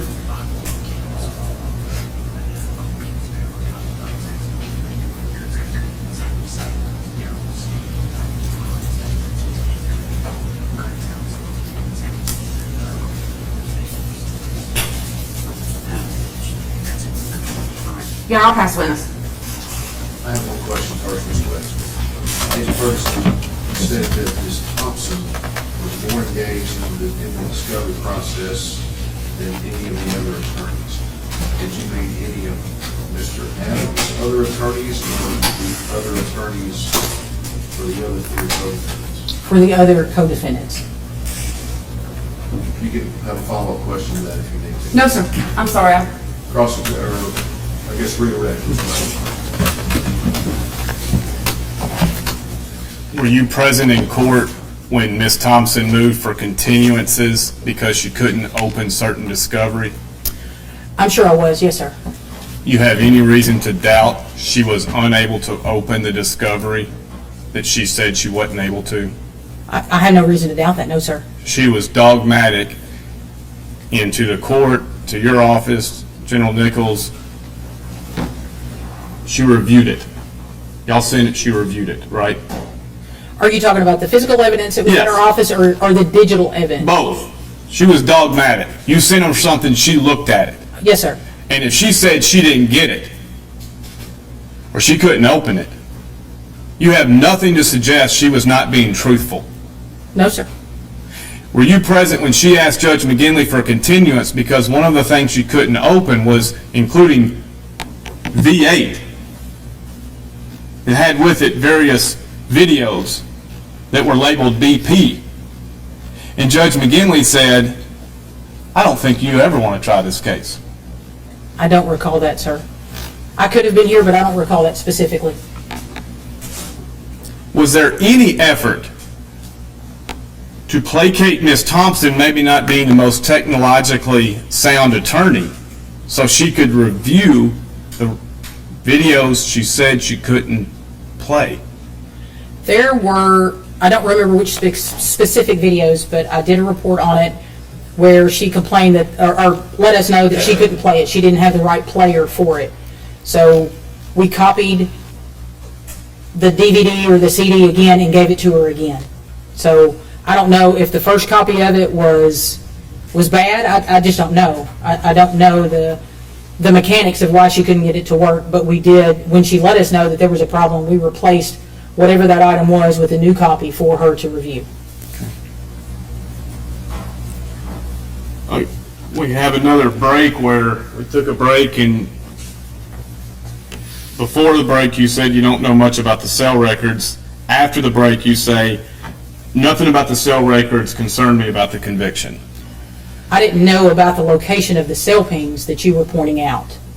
Well, General Weirich asked me about cell records. okay. I assume the cell records were the tolls, the incoming and outgoing calls. But the importance is what tower they were on, right?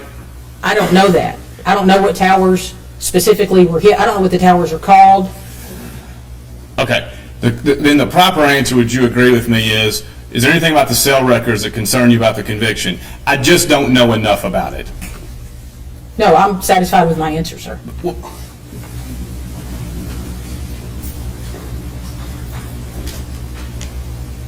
Can you point on perhaps a more sophisticated version of my whiteboard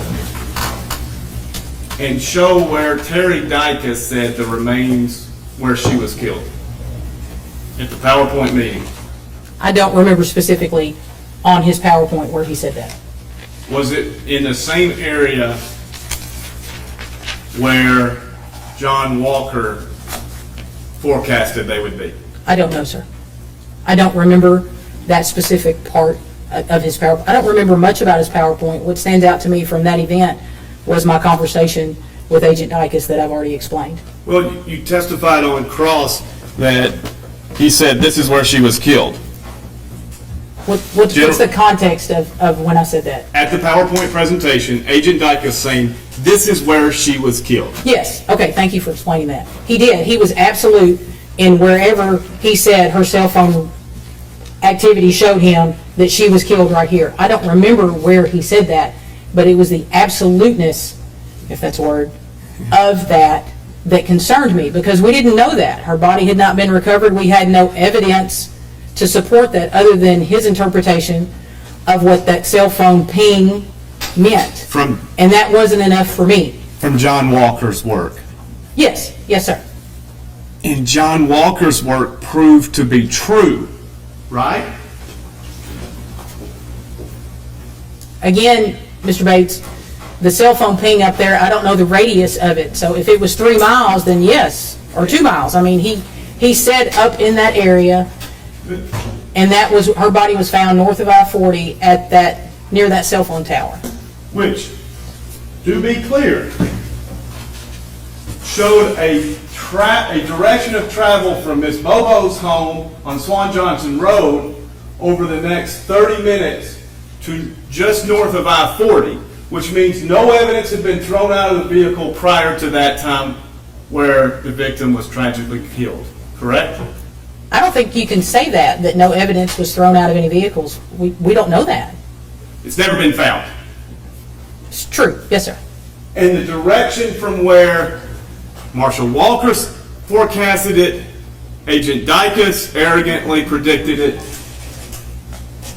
from this location traveled southbound to the last ping on Gooch Creek Road at 9:25, right? Again, Mr. Bates, I can't tell you where Holly's phone went that day. If that's where you say it went, then it's hard for me to read your map from here, the little Okay. cards. So, but if you will narrate again. 8:26 to 8:56, no significant movement from the tower where eventually the remains were found, along with a lot of other personal effects. And again, what was the range on that cell phone ping? Whatever it is, it's the same tower, 10961, which is neither Shane Austin or Zach Adams' cell tower, right? I don't know. I don't know the names of the cell towers and whose phone hit off of what. Which cell tower, excuse me. The evidence that was thrown out would suggest it was thrown out along the same route the person who had Holly's cell phone, which would separate from the body where she was killed, right? Perhaps. And that the evidence was thrown out by Yellow Springs Road is a coincidence that Shane Austin lived close to there, because the ultimate ending point was Gooch Creek Road, which is a convenient drive away from Terry Britt's home. It's a convenient drive away from every person that lives in that community, sir. And at 9:25 a.m., according to Jason Autry, everyone is at Yellow Springs Road that morning. That's what he said, yes, sir.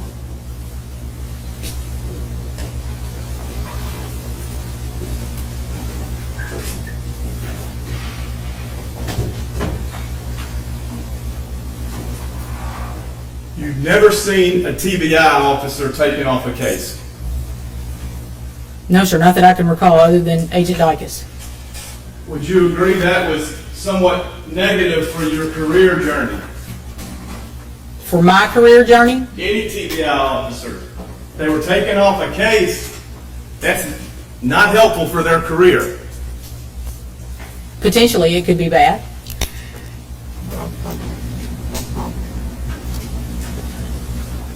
If TBI through Van Hooser and others had said, if it's Terry Britt, folks, we're going to lose this case.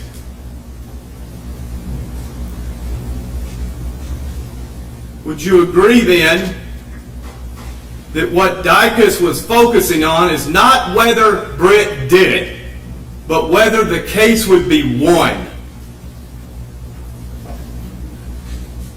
You're asking me to hypothesize about a conversation that didn't happen? I don't know.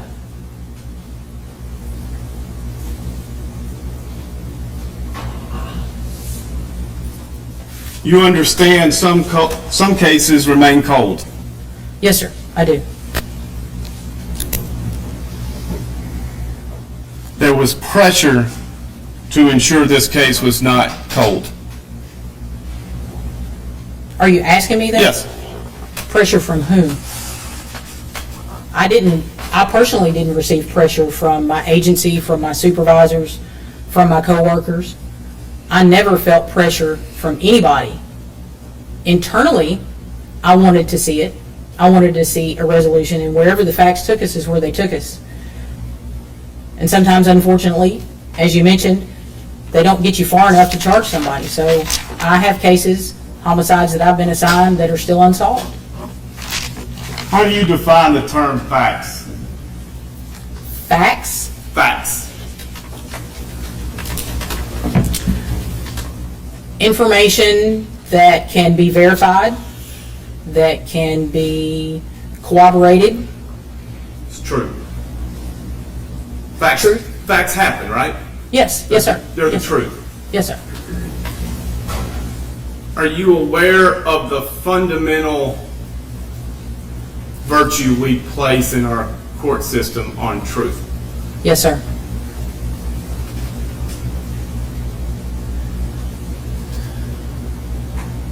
When Jason Autry was testifying, you knew it was not the truth. I didn't know what the whole truth was, Mr. Bates, because I believed that his statement was self-serving. I didn't think he told us everything. But how do you prove, how could I have proven that? If I don't know the facts, everything that happened, then I have nowhere to start to try to corroborate that information. So, no, I don't think Jason Autry told us everything that he did. But he didn't tell the jury that he raped Holly Bobo. No, sir, he did not. That's my belief. And you expressed this to the prosecution. Probably, I don't specifically remember that conversation, but I'm sure I would have told him my feelings. And they disregarded it. I don't know what they did with that information, sir. They He put was Jason charged with the Autry- rape. They put Jason Autry on to testify, Yes, sir, he testified. and he said the only interaction he had with Miss Holly Bobo was that she was wrapped in a quilt, driven in the back of a truck, and shot. What I think happened in a case is not proof. It's not fact until I can prove it. And I couldn't beyond what we had. Is this your system of justice? Is this your theory of justice? That the state prosecutes and agents of the state sit there and say, I don't think this is true? Are you asking me if that happened during trial? Yes. I'm asking you, a loyal servant to the state, who worked on this case, dedicated probably thousands of hours. You sat there and you saw Jason Autry testify, and you yourself did not believe it. But the state asked the jury That's not to. what she has said. She has multiple times today told Mr. Bates that is not at all what she is testifying to. And he continues to repeat So it. specifically is what the objection is. Mischaracterization. Mischaracterization. The objection is your mischaracterization. I'll rephrase it. All right, objection sustained. Did it bother you when General Nichols asked the jury to believe something you yourself didn't? No, sir, because she is the prosecutor and she has the experience of prosecuting the case. My job is to gather the information and provide it to the district attorney for them to digest and decide what to do with. I couldn't have testified that I thought he raped her.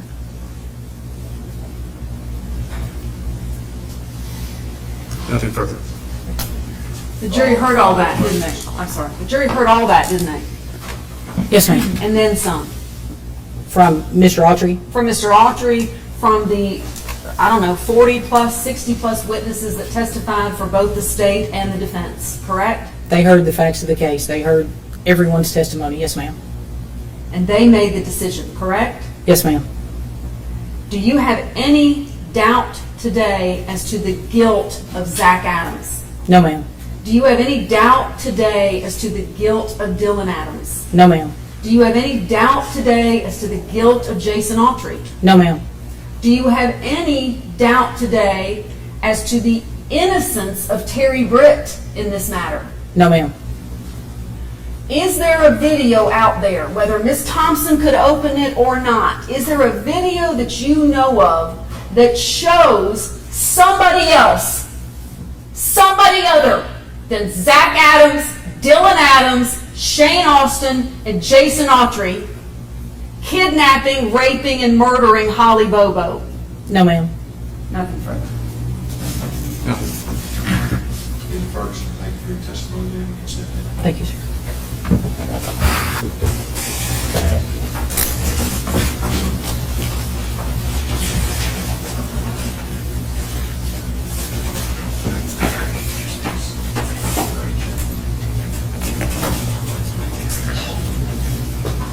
All right, counsel, I believe that's going to conclude our proof at this Yes, sir. stage in the proceeding. We are set to reconvene November the 19th. Yes, sir. Are there any anticipated matters that might arise between now and then? Compliance review of the witnesses we've discussed. I'd like You mentioned that Yes, Your Honor. show cause. Yes, Your Honor. Is that the only, It's the only thing I can at this think of. stage, is that the only thing we know of? Mr. Yes. Boyan, Ms. Wire? Yes, sir. From our end. And we will communicate between now and then when we get him served with something and make a determination. If I could, You're going to file a motion. I'm going to file a motion, work with the court's office on a compliance date for the subpoena to review his compliance. And if he files a motion to quash, we can address it then. And the compliance date is, Okay, let me ask this question. If Mr. Benjamin were to appear at a compliance date, how long would testimony take? 10 minutes, unless he files a motion to quash. And the compliance date is just to ensure, okay, you will be back. I understand, if we can knock it out when we get it. Oh, I would anticipate his testimony maybe 2 hours. Maybe we could try to plan for that. If we can't, we can't. But if it's just a compliance date, then it's just a compliance date. I'll order it to be in the next hearing. Has the court scheduled that compliance date now? No. Or you're, okay, all right. We're gonna get a formal motion filed, so we got to Yes, sir. record this. Yes, sir. And then we'll choose a date certain to include in the show cause or order as a result of that motion. Thank you. All right, thank you all for your time. We will recess this matter until November 19th unless a superseding date arises relative to Mr. Mitchell. Yes, sir. All rise.